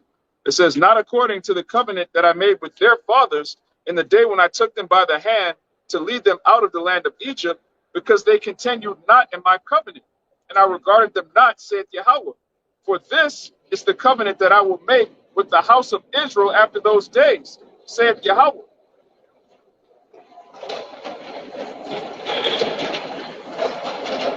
I will put my laws into their mind and write them in their hearts, and I will be to them a power, and they shall be to me a people. So in the new covenant, we're going to have the laws in us. In the old covenant, we had to keep the law, but now the law is done away with. That don't make any sense, man. I think Ezekiel or something like that too. Okay, yeah, real quick. Like you said, y'all know the saying, give a nigga an inch, they'll take a mile. That's basically what our people deal with this shit, man. Yeah. So basically, we know that we can't keep the law, statutes, commandments, all of them, but we try to our best of our ability, but they take that to run with it of like, fuck it. Let's keep none of them. Let's commit adultery. Let's shave our beards. Let our women fuck whoever, whenever. Let them be the breadwinners and walk in front of us. And come on, man, like, cucked out. But, That kind of thing. You want to say something I about was gonna say that's why the Lord did away with those animal sacrifices. They go really, They'll sin and have the lamb already ready. Like they'll go and do some wicked off shit and be like, already put the lamb to the side so I can go kill a lamb. So then the law got a bunch of technicalities, shit that you, according to the oldest of the letter, you had to abide by. Well, he did this, and technically say you could do this too, so you're free. Hey, that's how I was doing it. Nigga was taking a it. bitch with a dove in your pocket? Like, I'm gonna pop my neighbor's wife. Here's a dove to sacrifice. Man, Jake was wicked as hell. not only that, he got a dove in his pocket, but he got about 6 more in the cage. Yeah. Ready for the next couple of days. For the bar. Keep breeding. Doves just you know Jake was doing that. Hey, Wicked as hell. I go. It's Baruch chapter 4, verse 1. It says, this is the book of the commandments of the Most High and the law that endureth forever. Yeah. So, a little more. You got it. Okay, you got it. It say, all they that keep it shall come to life, but such as leave it, it shall die. Got it. Yeah, and that law say endure forever. So yeah, we're gonna keep this law even in the kingdom of heaven, man. Where we're gonna be able to, execute it perfectly. From people. I was gonna say the definition of enduring is to remain. So they say the law will remain forever. Yeah, it does. Yeah, and like the brother's bringing out, like why would Yahweh shall come down just to let Israel run wild, man? Like let's do away with the law. Why give Peter the responsibility of building I'm gonna build my church on this man, and he said, you know what? What's the point of going through all that? You're gonna build a church, but niggas just doing whatever they want to in the church. Anything goes. Yeah. What's the point of the whole ministry? It's just fucking stupid. It's okay, come on. It's 2 Corinthians, backing up, brother. 2 Corinthians 3 and 5. It says, now that we are not that we are sufficient of ourselves to think anything of ourselves, but our sufficiency is of Yahweh, who also have made us able ministers of the New Testament, not of the letter, but of the Spirit. Because now it's about faith. It ain't just about the documented laws, the 613 commandments. Don't keep this, you're going to die. It's deeper than that now, man. You actually got to be right. You got to be an upright person in the Spirit in order to do this, in order to make it. It says, but of the Spirit, for the letter killeth, but the Spirit giveth life. So that's how it was operating, man. You did something, get hit him. You do something right. That's why the Lord wanted to get us all out here in the wilderness, huh? So Jacob's just going off willingly. I'm make a golden calf. I ain't looking. You're just assuming that the Lord ain't looking all the time, bro. Make a golden calf. The Lord's like, just kill all these niggas. That's why Moses had to step. Moses got to step in. Right? Right? And it says, but if the ministration of death, written and engraven in stones, would let you know it's talking about that old way. Right? It says was glorious, and that was a beautiful thing in itself. Because the Lord, at the end of the day, is life. The wages of sin is death, but the Lord keep you alive, man. Not committing adultery with another man's woman. That way, that same guy don't have to come and kill you. Right? Not stealing. So that same guy don't have to come and do some shit to you. It's a balance. It's teaching you how to be a brother. It's teaching you how to love each other, bro. Right? And it says, but the ministration of death, written and engraven in stones, was glorious, so that the children of Israel could not steadfastly behold the face of Moses for the glory of his countenance, which glory was to be done away. Right? But that's that old covenant. Right? It says, how shall not the ministration of the Spirit be rather glorious? I know the New Testament is way better, bro. We in way better circumstances with Yahweh Shai than we ever were. In that Old Testament, we would all be true for all of us. We all be fucking dead. In this adulterous generation, we all committed forms of adultery. We all should be put to death, for that. That's a sin punishable for death. But Ezekiel 36:27, I will put my spirit within you and cause you to walk in my statutes, and you shall keep my judgments and do them. So yeah, he's gonna put that spirit in us, once we all get to the kingdom of heaven, man, and we're ready to keep these laws perfectly, that we bringing out and saying for all the people, all the 2/3 that say that law was done away with, that's old, you ain't got to do that no more. You're gonna see in the kingdom of heaven that you're gonna be fucking keeping them then, that the law never went away, and then you're gonna actually see most I say he's bringing up kings and priests, the 144,000. And you're going to, Lord willing, we are that number. You're going to see us executing that upon the heathen, telling them, you got to keep these laws, statutes, and commandments, man. So the law is never going to go away with. It's going to be here forever. And whether Israelites on this planet, fucking Jupiter, Mars, whatever, they're going to be keeping the same law, Because contrary to popular, you had something? Okay, you got it. All right, this 1 Corinthians 3:9, next verse. It says, for if the ministrations of condemnation be glory, right, which was the older covenant, much more doth the ministration of righteousness exceed in glory. So that way, really, everybody gonna make it, man. It's fucked up as it's about to get, but everybody gonna make it at the end of the day. 2/3, they gonna be back in their right mind. That's mercy. All right, but that was only something that could be done from your Yahweh Shai coming, bro. Yeah.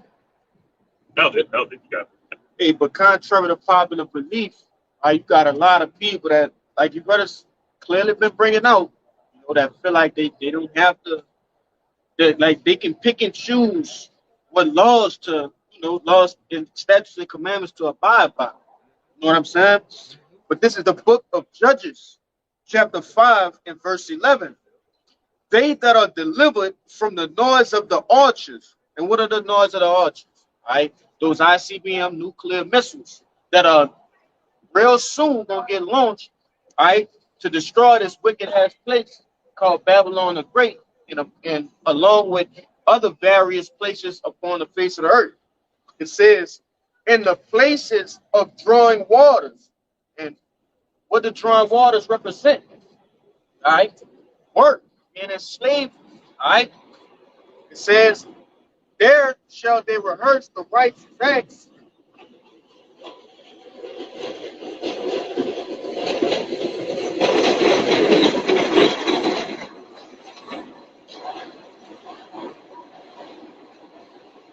It says, there shall they rehearse the righteous acts of the Lord, even the righteous acts towards the inhabitants of his village in Israel. Then shall the people of the Lord go down to the gates. Hey, but the point was, they shall rehearse those righteous acts. And what are the righteous acts? All right, those law, statutes, and commandments that are written here, right, in the Bible. Okay, and it tell you at this point in Judges, right, the Lord, this was a prophecy, right. That's what Jake failed to realize. This was a prophecy. And those are these people who is talking about are the elect, man. All right, the 144,000 and that innumerable multitude. Yeah, the drawing waters represent slavery because we had the heathen drawing water for us, and the noise of the arches, that's the missiles, man. That's right, bro. Just talking about the last days, just talking about America. We're supposed to rehearse the righteous acts here. It's not grace is not an opportunity to just be a nigga, man. To be the biggest nigga possible. Right?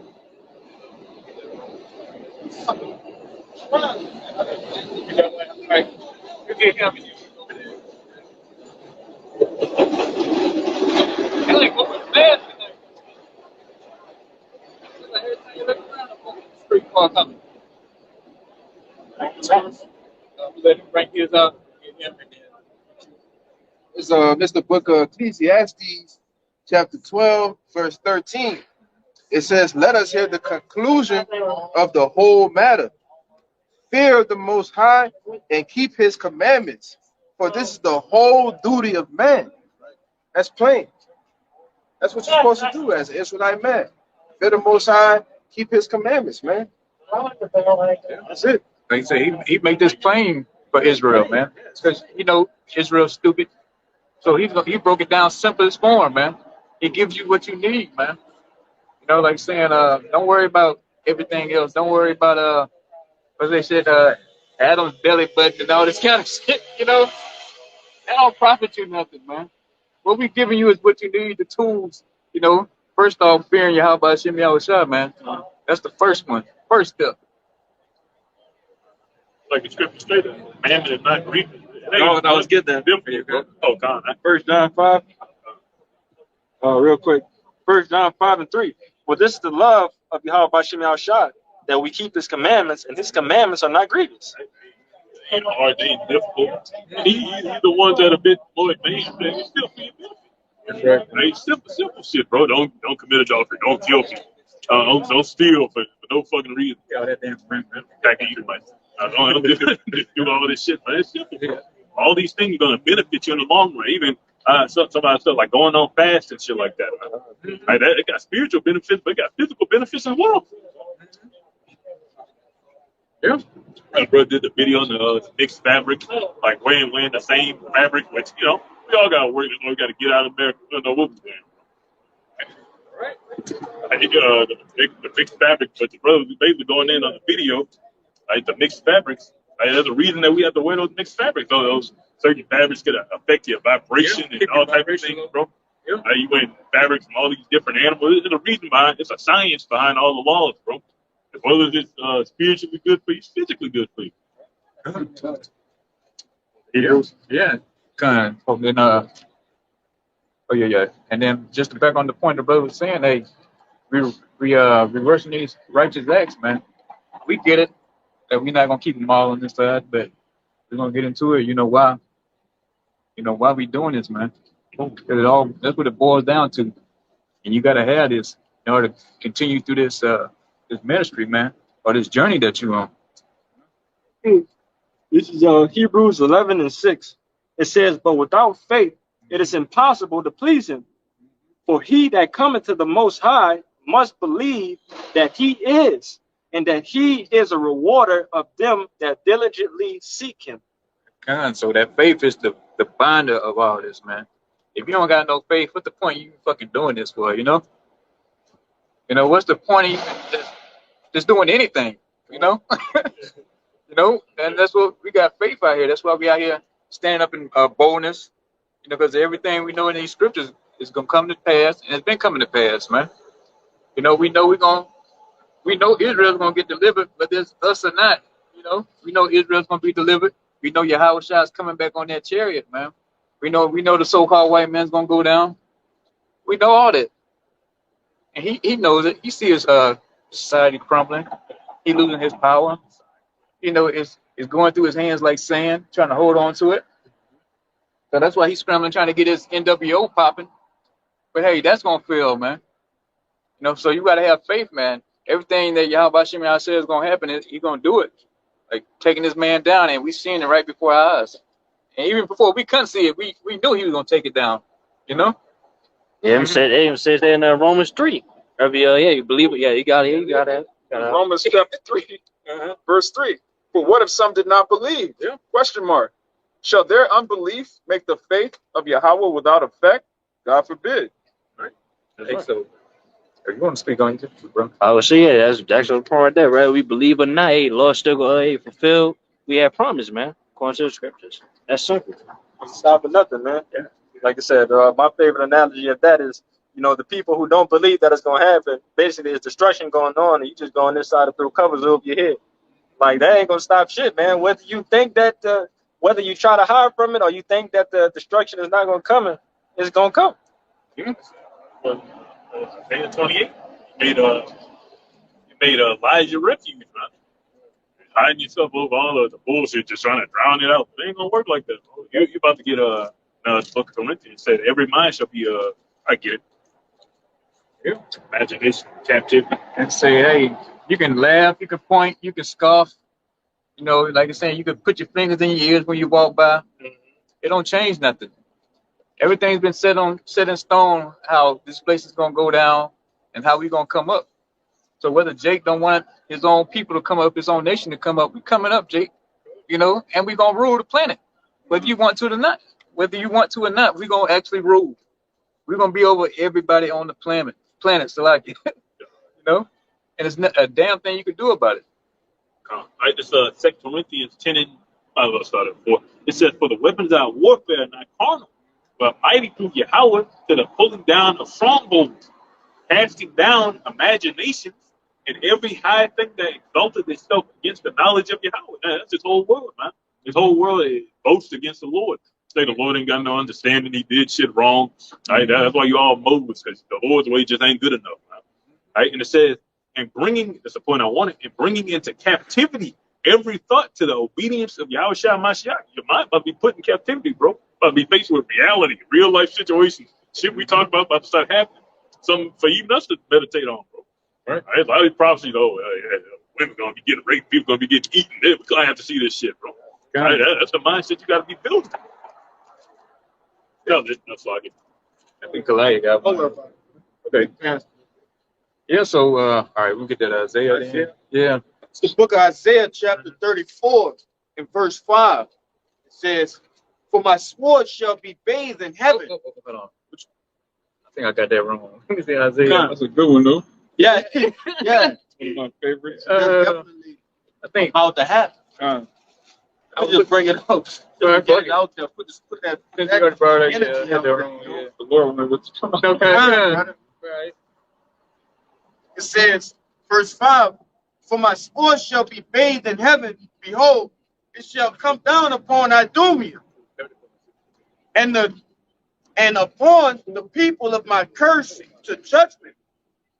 The sword of the Lord is filled with blood. It is made fat with fatness, and with the blood of lambs and goats, with the fat of the kidneys of rams. For the Lord had sacrificed in Basra, and the great slaughter in the land of Idumea." Yeah. Hey, Basra, a cheap city of Edom, man. And here we are. This might as well be like fucking cheap city of Edom, man. Edom, Salaki, Basra, and say his sword gonna be bathed in heaven, talking about those nuclear ICBM missiles. They're gonna fucking, utterly destroy this place, man. It's gonna be burned down to a crisp. The lambs, the goats, fucking Israelites, fucking, Edomites. You're gonna be fucking you're gonna be the big sacrifice that's coming up. You standing in a fucking what's called an altar then? Might as well this whole fucking country is ready to be burned and sacrificed to you. How about Shem Yahushua? And that's what's gonna happen. Like saying, it don't matter what we say. Hey, you can't stop this destruction. That's right. No one can. It's coming. You can turn it back. Yeah, like I say, the sins of this place have touched up to the heavens. It's got to go. Fire is kindled, and who shall be able to put it out? Yeah. And that same fire, that point I want to make, it the same fire that y'all gonna get pressed with, the same fire we're gonna get pressed with. But if your foundation is on hay, stubble, wood, you're gonna get burnt up. Ain't gonna be nothing left. But if your foundation is on gold and silver, you're gonna make it. Mm-hmm. Same thing with the missiles, bro. If you get judged by the missiles, you were sacrificed for that purpose. But we're going to try a sacrifice right now. Lord, consider us a sacrifice. Yeah. It is a sacrifice. And then Idumea, man, another way of saying Edom, man. You know, the Greek word. Hey, and here these are the Edomites. These are the Greeks. These the Romans. You know, this who this so-called white man is. You know, he's the damn devil. And like I'm saying, in that Isaiah 34 and 17, 16, Salaki, you know, hey, we just brought up how, you know, the Most High sword is going to be bathed in heaven, talking about those nuclear CPM missiles that's going to grind this fucking place down like a great millstone, man. You know, it's going to grind it down to the foundation damn near this place. You know, there are many missiles that's coming. You know, the warheads, what is it, 200 million? Prophesied to be 200 million coming out. Hey, it's gonna be a big bonfire here. You saw like talking about he like bonfires in the fall and shit like that. You about to be in it, you know? Yeah, you gonna be that fucking marshmallow that you like so much. You know? Price of bars. Yeah, exactly. Good. All right, 16. 30 16. It's the book of Isaiah, chapter 34. I got it now. I got two. No, I forgot you said you had one. no. I thought that's the one you had wanted. Oh, okay. What's like? All right. But it says, Isaiah 34 and 16. Seek ye out of the book of the Lord and read. No one of these shall fail. None shall want her mate. For my mouth it hath commanded, and his spirit hath gathered them. Yeah. So now these prophets are gonna fail. You know, just brought out the one about that about the sacrifice and bartering. That's definitely gonna happen. And so all you naysayers out there saying, oh, the nuclear CBM missiles, that's fake. You know, that's a whole new movie now saying that's made up. Missiles ain't real. Yeah, They're gonna see it's real when they look up. right. Yeah, when it melts. Yeah.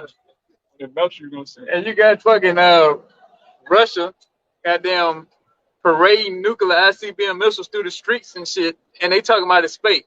You know, like why is fucking Esau spending all this money guarding nukes, man? You know, you got all these bases around here with fucking nukes, but they fake.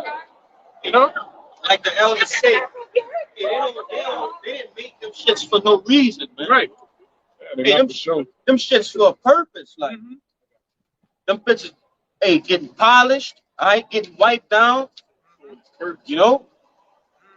They're not just sitting in them silos unoccupied, just waiting. Nah, they being well looked after like a newborn baby. You know, every other week, Russia coming over with some new fucking missile, bro. Yeah, they got an underwater missile that will pollute all the water. It's a submarine missile made just to pollute the water. Hey, why would you do that?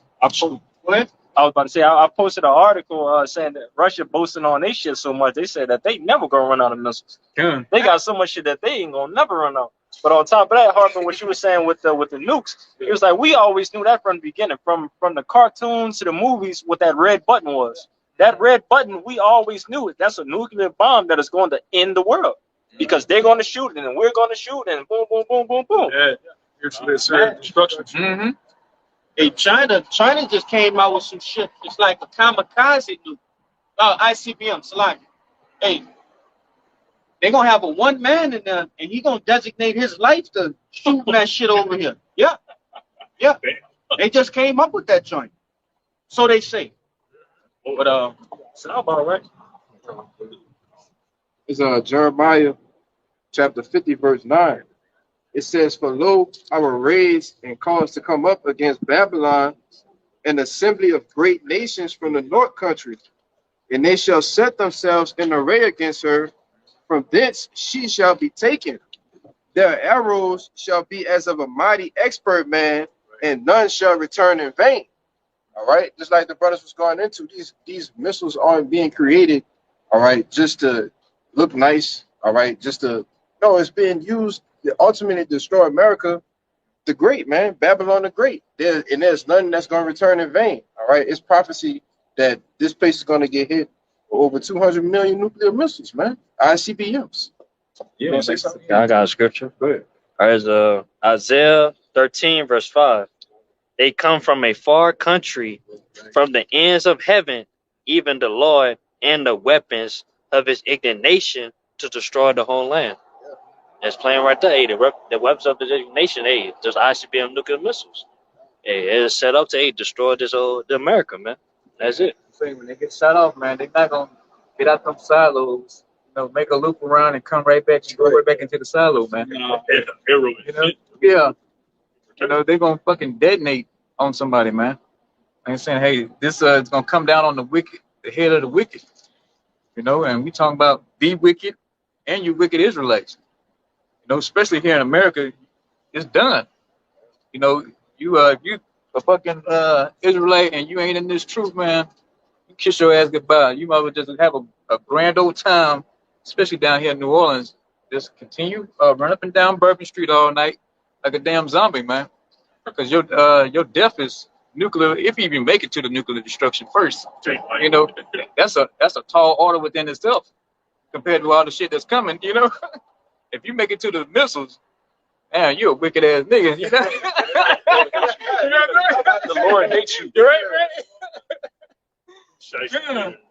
Real. Hit by a missile. He making that fucking far. Telling you the creme de la creme of wickedness, man. He's saving you for that, but yeah, one. Okay. It says, verse 13, because of the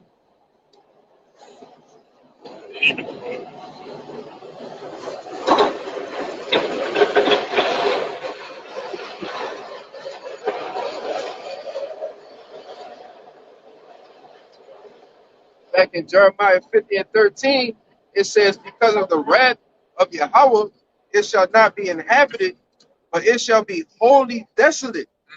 And everyone that goeth by Babylon shall be astonished and hiss at all her plagues. All right, and just backing up further, honing in on the point, man, it's gonna be wholly desolate. All right, the only thing that's gonna be left to dwell here is desert creatures. All right, it's not gonna be inhabitable, man. Yeah.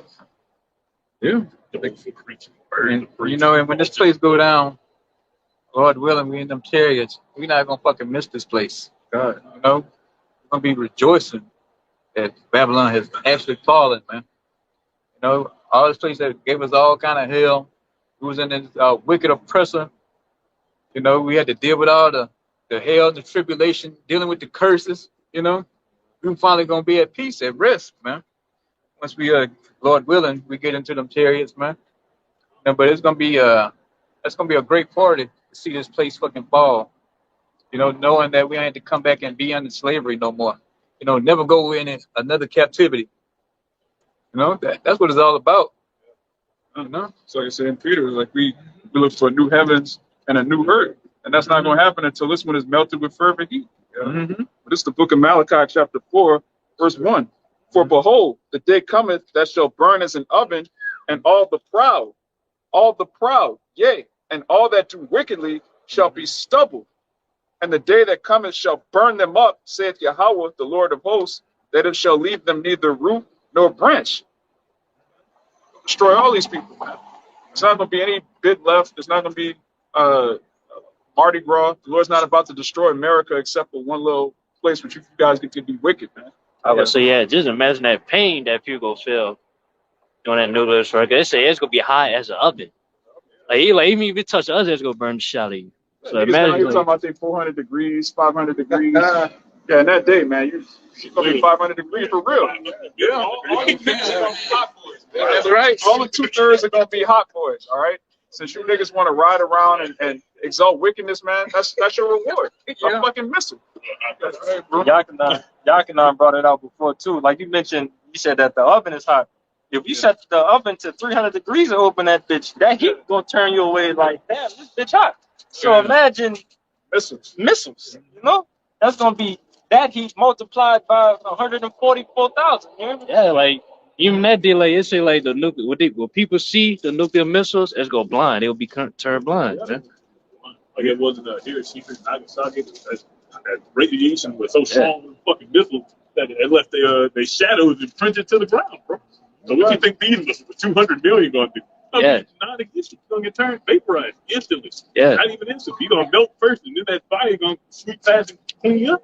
That's why shoot in Esdras, it was called a star. Cause yeah, that's how bright it's gonna be. Yeah, yeah. Yeah, they even tell you like when they do the practice nukes, which is wicked as hell. This man has raised the radiation of the earth by dropping test bombs all over the earth. Man, In the like, ocean, I can just be just in the ocean. What's in the ocean? so like, what's that? It's like a little island. You know what I'm talking about? Like close to Hawaii, where he do the test bombs at, and what it's done like to the people and shit. Yeah, Yeah. it's why the whole world. Like after World War II, Russia and America, of course, and a few other countries, they dropped over 1,000 bombs, man, after World War II to test the bombs, and it's increased radiation for every living creature, man.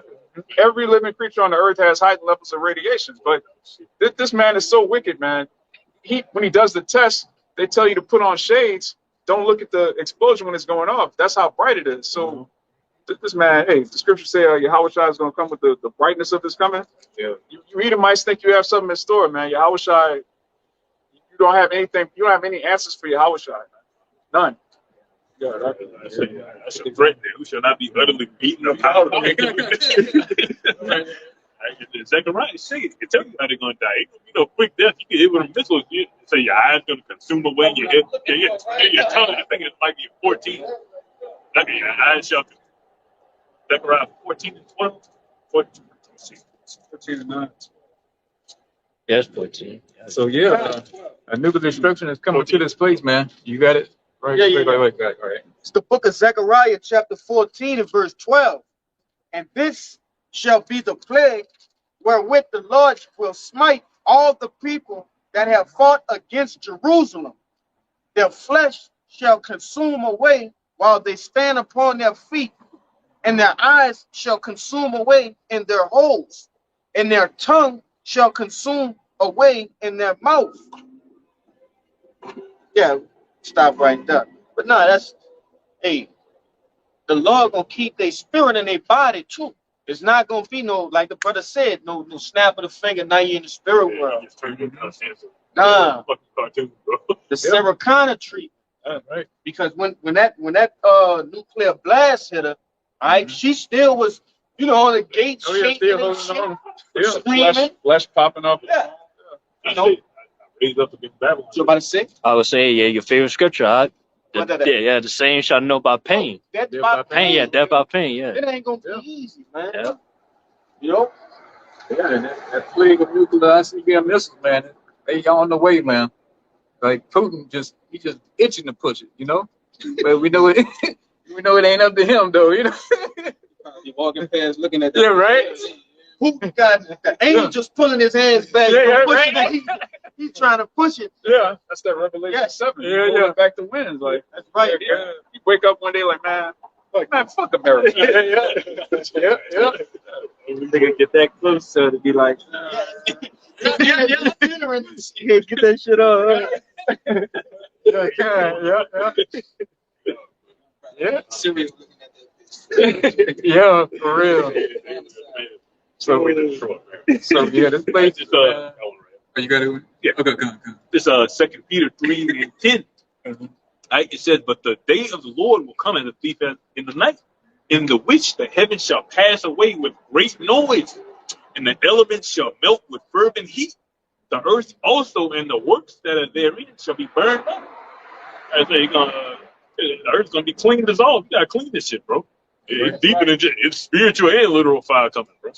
All right, and it says, this is the next verse, Trevor. It says, seeing then that all these things shall be dissolved, what manner of persons are ye to be in all holy conversation and godliness? All right, if you don't want to get your skin melted off your face, you don't want your eyes to melt in your head, what type of shit you supposed to be talking about, bro? Not shit, but what type of conversation should you be about, man? Yeah, ain't say, fleet Babylon. They ain't say that Get shit. out of bed. Yeah, for real.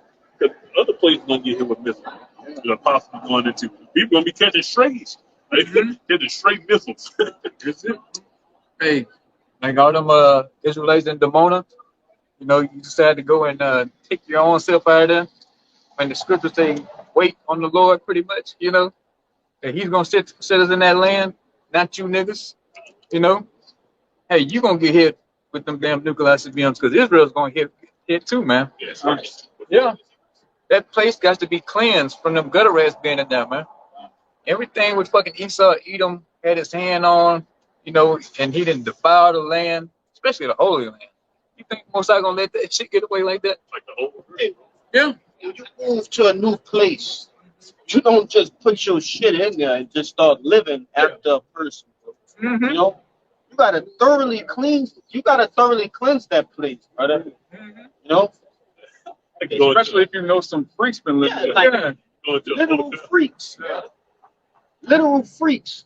Like you can't just you got shit all on the walls, on the ceiling. Yeah. Stay. And you know what I'm talking about. Like, Yeah. You take a blue light to that Yeah, room. Hey, you know. this devil perverse, man. Yeah. And This goddamn devil. He got our homeland on rent. Yes. So that's the spirit you said that though, because that's a big demon that Jake has. Jake thinks that the kingdom of heaven is going to be America with a black face. mm-hmm. We're going to have a black CEO, black Wall Street. Yeah. Like, they think of America with niggas in charge instead of Esau. Like, no, we building a whole different kingdom from the ground up. Everything hand built by the heathen. Everything going to be, our garments are going to be perfectly stitched. Everything tailor made, man. Every item in your house is going to be handmade by a heathen, man. Yeah. We're not gonna be living. We're not gonna move in the Esau shit and then put up pictures of you and your grandma. Yeah. That whole shit has to come down, man. God, everything's gonna be one of a kind in the kingdom, man. It's gonna be just for that brother. It can't be made that way again. Everything's gonna be one of a kind. Everything's gonna be valuable that we have, man. That's right. And that land, like you're saying, every square inch got to be cleansed. Like the Most High's favorite piece of land on the whole earth, and it's defiled, man. That's a problem. A big problem. I'm just saying, that first 1,000 years is for. Yeah, it's 1,000 years. Esau gonna be in slavery for that. It's gonna be to clean the earth, man. And in Ezekiel 39 chapter, those months gonna take like a year just to clean up all this dead bodies and debris and shit. It's gonna be a bunch of shit that gotta get fixed. Like they got that imaginary magic mindset of the kingdom. Lord gonna come back and just put shit in the order. It ain't going like that, bro. It's gonna be hard work. Not from us. Hard work and labor from slaves is going to get shit popped. Continuing employment. Mm-hmm. That's what's coming. Hey, on a deeper sense, I like how you said that, brother, because what? Hey, the land is defiled and it needs to be cleansed, but how much more is people? That's why that cleansing agent, that ultimate cleansing agent, that nuclear fire about to come through and wipe off 2/3 of the people of Israel. All right? They have to be totally cleansed. A hard reset. A hard reset. Reincarnated. That's right. Reincarnated. That's why the Lord is going to save 1/3 of his people because they have not been defiled by this devil. Okay? We've been cleansed by the word. We are being cleansed right now. We're defiled. That's right. Yeah. But at the last end, if you haven't been cleansed by this word, you got to get cleansed the hard way. That's right. That's right, brother. Yeah. Like I'm saying, trying to cleanse you up the spiritual way, but hey, Most High gonna get corner with you niggas, man. Right.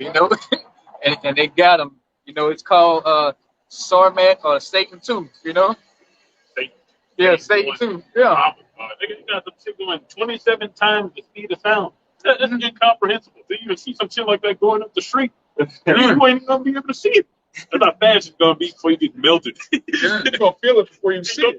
You're gonna feel the heat before you see it. You hear that sound, like I said, silence in heaven for 30 minutes. That sound barrier gonna break. Out of that, it's gonna be that whistling noise. Yeah. With the sound of the air behind it, you get melted. Yeah, when you see that sun get blackened out, you done fucked up. Yeah, you got half an hour to realize. Yeah. Right? You're gonna try to repent at the last minute. Yeah. What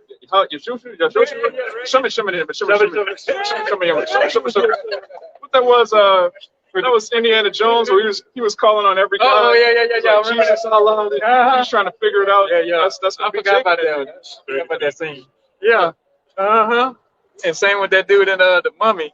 He was doing all the kind of speaking all different languages. Oh yeah. Yeah. Was it the Hebrew the one that worked? Yes. The only real guy. Hey, gotta know the name of Yahweh Shem Yahushua, man. Gotta have the name, bro. Yeah. And hey, good point. All right. And that's what you waiting on, man. The 141,000.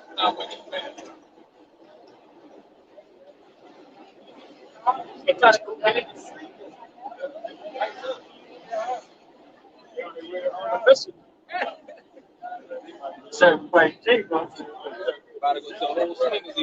yeah. Shout out to who? What do you have? Then you want to get the you can't put Okay.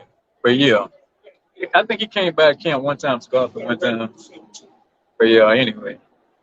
Yeah, but like I said, we waiting, having that name. Yeah, we waiting for that last minute, like the brother brought out. The Hebrew, we got the name, and we waiting for that last moment, just to be caught up in that chariot to get the hell out of here, man. And hopefully a nigga like that stays here throughout and get to the missiles, man. It's trouble, right? They was like, Lord willing, he'll make it to the missiles, Right? You got one eye, man. Jake ain't gonna see it coming. Yeah, you can bring out Jeremiah and the 51. Come. This is Jeremiah 51, starting at the top. It says, "Thus said the Lord Yahweh, behold, I will raise up against Babylon and against them that dwell in the midst of them, and against them that dwell in the midst of them that rise up against me, a destroying wind." Right, the destroying wind, man, the nuclear being missiles, and we are in Babylon. We're gonna keep drilling that point home. America is Babylon in the scriptures, man. It ain't no matter what you niggas try to break down on your own. Here we are, we the men of the Lord, and we telling you what it is. Like I saw some brothers say, it's because we said so now. Fuck giving you all these breakdowns, trying to convince a nigga because I said so, nigga. Yeah. Right? So that's what it is. That's how once we get outshot. Scripture say he talked with such authority, so it's like you really can't argue with this dude.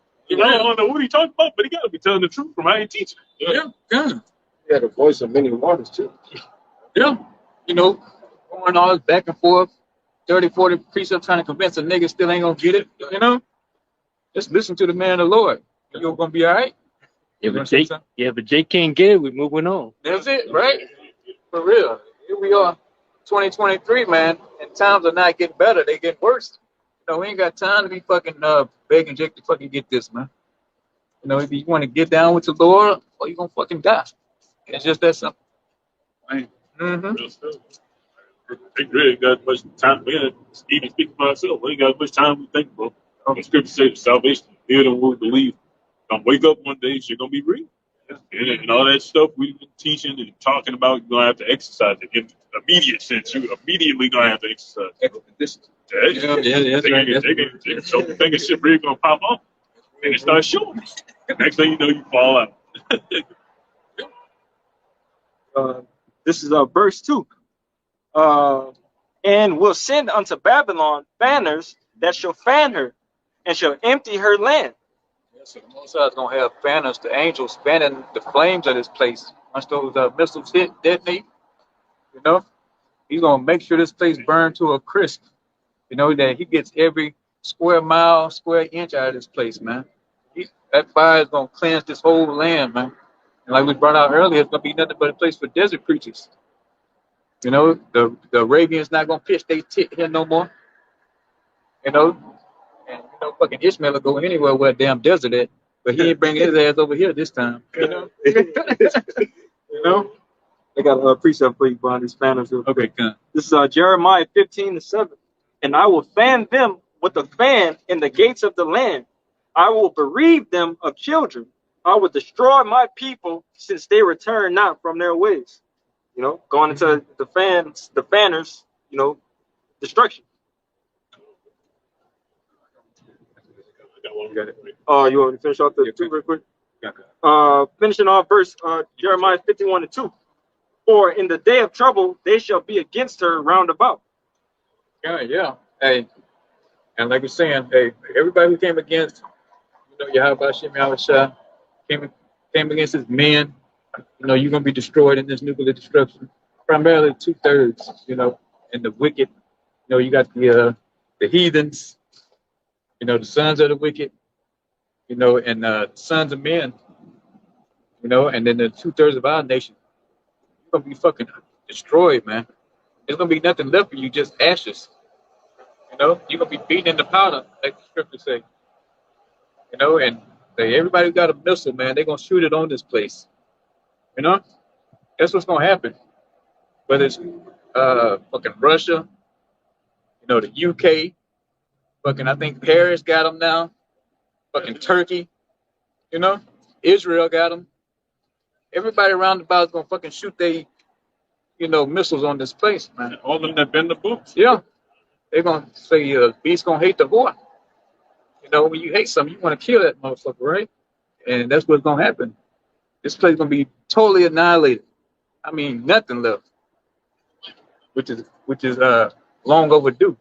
You know? I think 38. They said all of them been the books. All Russia, all of the allies, America. Really, America ain't even gonna handle allies by the time it's over. But Russia and all his allies. That's why you see in these treaties. This shit is right out the scriptures, bro. Treaties with Russia having treaties with Ethiopia, treaties with Turkey, treaties with the UAE, all the Arab nations. All of it, bro. I know. It's all prophecy, though, at the end of the day. And now all these random nations, they got the Arab and sandals and a t-shirt and shit going to war. Those nations like that got nuclear capability. I say the weekend now saying they're strong. And they got those weapons from Russia. So they're going to be coming with some dangerous shit. Shooting some Iron Guards, submarine missiles and shit. Nuclear submarine missiles. Mm-hmm. Yeah. Everybody gonna get on this gang banging at this whore, man. You know? and it's coming through the way of the missiles. You know? Missile train. Yeah, right. Watch out for this. And where was you at? Verse 3 now. It's in the end of the book. Did I say something? Okay, keep it. Guys, right. Come. Read the latter end of 2. This is Jeremiah 51:2 at the latter end. For in the day of trouble they shall be against her round about. Against him that bendeth, let the archer bend his bow. And against him that lifted himself up in his brigandine. Yeah, that missile defense system that the so-called white man like to boast about, man. You know, especially about that them damn Israelis. They love that the Iron Dome. They love that. You know, and then you saw Edom talking about the Patriot system. You know, he got he loves boasting about that Patriot, which is a piece of junk, pretty much. It can only shoot down like 2 or 3 missiles, you know. That's way more than 2 Yeah, right. You know, so all these missile defense systems, you know, it's gonna fail in that day, man. You know, I forget if it was it had to be Russia, because I think it was America sent Ukraine some missile defenses, and basically Russia was just talking shit like, man, that shit, we already got something that could fuck over that. Like, yeah, I think it's like the S-200 or some 300, something like one of the lower models. oh, okay, They can just shoot it down. Yeah. You know? It's a war game. Yeah. I say they should be wars and there's no little minor skirmishes taking place. They've been like that for years, bro. A little war pop off and they'll die the shit down. Shit pop off, they'll die the shit down. But this one ain't dying down. Nope. This shit about to just get progressively worse. You're gonna feel it. China and Taiwan, this next. Yep. Right? They already hit the economy with the Russia shit. That's why the gas spiked out of nowhere. According to him, that's why the gas spiked out of nowhere. When China and Taiwan get it up there, it's over with. That's when you ain't gonna be able to get your daily necessities like your t-shirts. Everything made in China. Yeah. They got that saying, what's that got to do with the price of tea in China? Everything. Saying. Because everything's made in China. So once China is knee deep in this, they're not going to be, the people that will be in sweatshops are going to be at war. They're going to be on the front lines. That's why the scripture says, beat their, let me get it real quick. That's what everybody doing, man. You know, they went from putting that agriculture money up to, like, they realized they need to get some weapons against America, man, because America's been that big bully in the earth, you know. And it's all according to prophecy too, which the Most High put in their spirit to start, putting that money away and start, getting missiles and shit together, all for His purpose, His will, man. And that's what they done. Okay. It's the book of Joel, chapter 3, verse 9. It says, "Proclaim ye this among the Gentiles, prepare war. Wake up the mighty men, let all the men of war draw near. Let them come up, beat your plowshares into swords and your pruning hooks into spears. Let the weak say, I am strong. And so these weaker nations, nations that have been bullied by this whore, by this beast, they're saying, well, look, they didn't stop making nukes when they made yours. We got them too now. Okay. So it's like all of these people that have been putting their money into agriculture, education, and all that, they're putting that money in the war now. Yeah. It's about to be all the way up, as Big like to say. Yeah, yeah. Like I said, Brother Sig is bringing out, hey, everybody tired of getting messed over by America, man. Yeah. You know, they tired of getting sanctioned.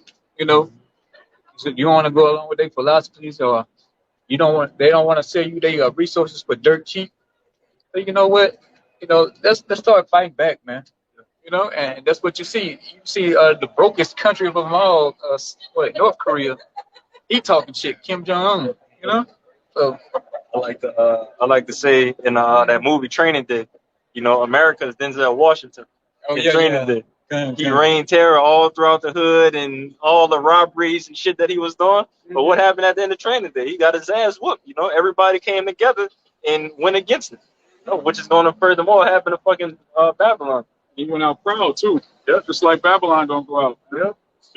I'm the man of this piece. Look at this on all you rich people.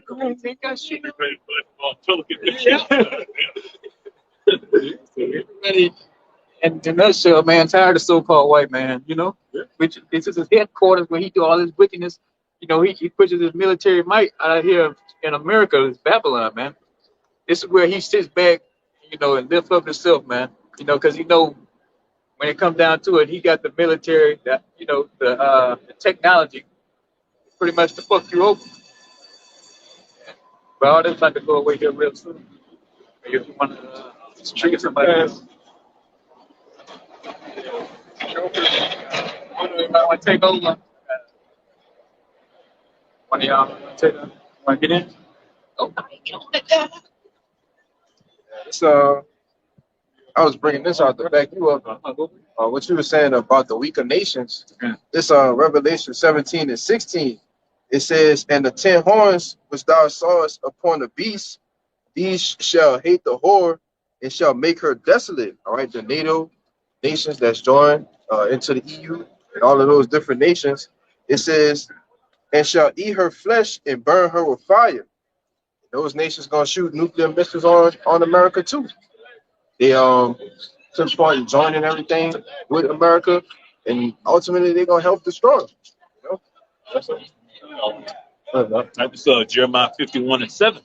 Right? It said, Babylon have been a golden cup in the Lord's hand that made all the earth drunken. The nations have drunken of her wine. Therefore, the nations are mad. Right? So all these nations have seen the benefit of what America could do, bro. All right? At first, they were seeing the positive benefits. Now they're starting to see the negative shit that come along with it. I'm taking that wine, taking that image, taking the mindset, the philosophies of America, and starting to destroy people. All right? It's the book of Revelation, chapter 18, verse 2. It says, and he cried mightily with a strong voice, saying, Babylon the great is fallen, and has become the habitation of devils, and the hole of every foul spirit, and a cage of every unclean and hateful bird. For all nations have drunk of the wine of her wrath, of her fornication. Yeah, and what's the wine? It's democracies, man. The different ways of being an American, all right? The land of the free, having other nations and people coming over here just to indulge in wickedness, man. And so that's another reason why these nations are gonna ultimately hate you and shoot missiles on you too. And the kings of the earth have committed fornication with her, and the merchants of the earth are waxed rich through the abundance of her delicacies. Yeah, the kings of the earth has committed fornication with you. All these other nations have joined into making one covenant with you, with America. All right? Got something? That's it? Okay. The book of Baruch, chapter 4. I'm going to get straight to the point. It says, for I will take away the rejoicing of her great multitude, and her pride shall be turned into mourning. For fire shall come upon her from the everlasting, long to endure. And she shall be inhabited of devils for a great time. O Jerusalem, look about toward the east, and behold the great joy that cometh unto thee from Yahweh. And pretty much just backing up the point of in this place, the pride of this place has puffed this place. The pride of this place, I pretty much puffed this place up, and ultimately the Lord gonna break it down, man.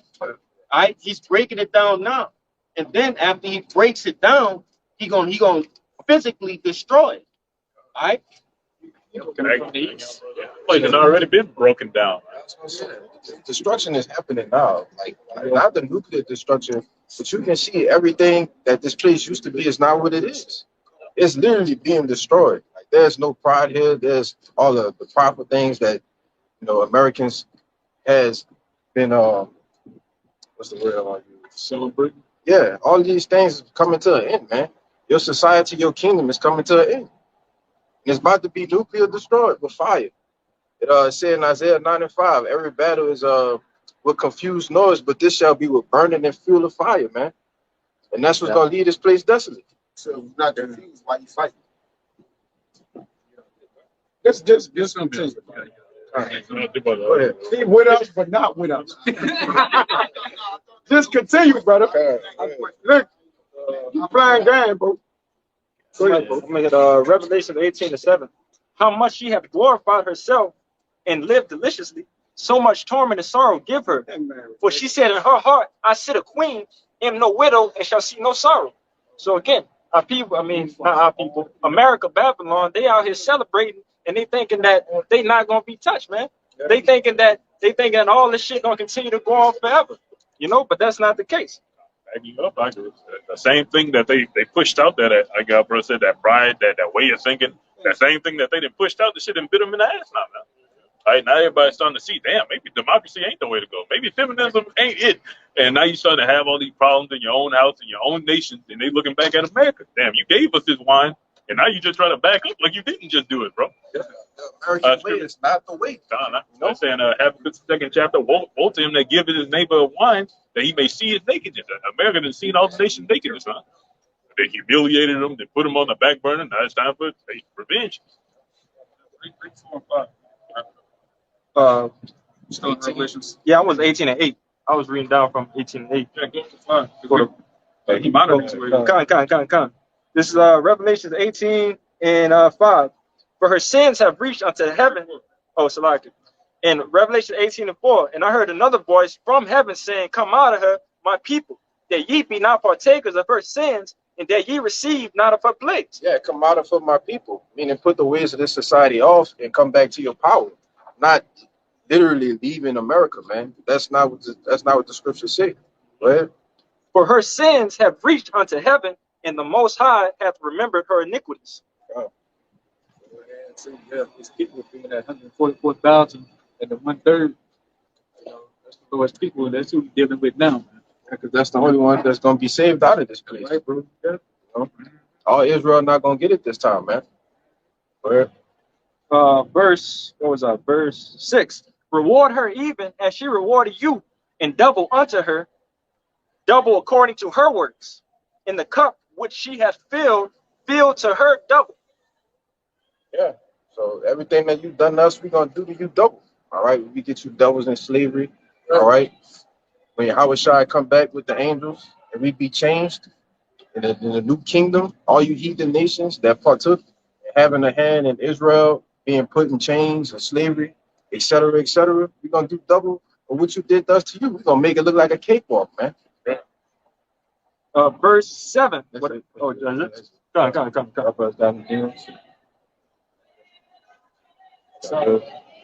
Yeah, so with that, we hope this was an edifying camp. Before we get out of here, we want to give all praises, honor, and glory to Yahweh. All right, double honors to the apostles and the elders of Great Millstone who taught us this truth, and peace, blessings, and salutations to the hopefully elect, as well as those that believe in the gospel. All right. Kwame Yasharala.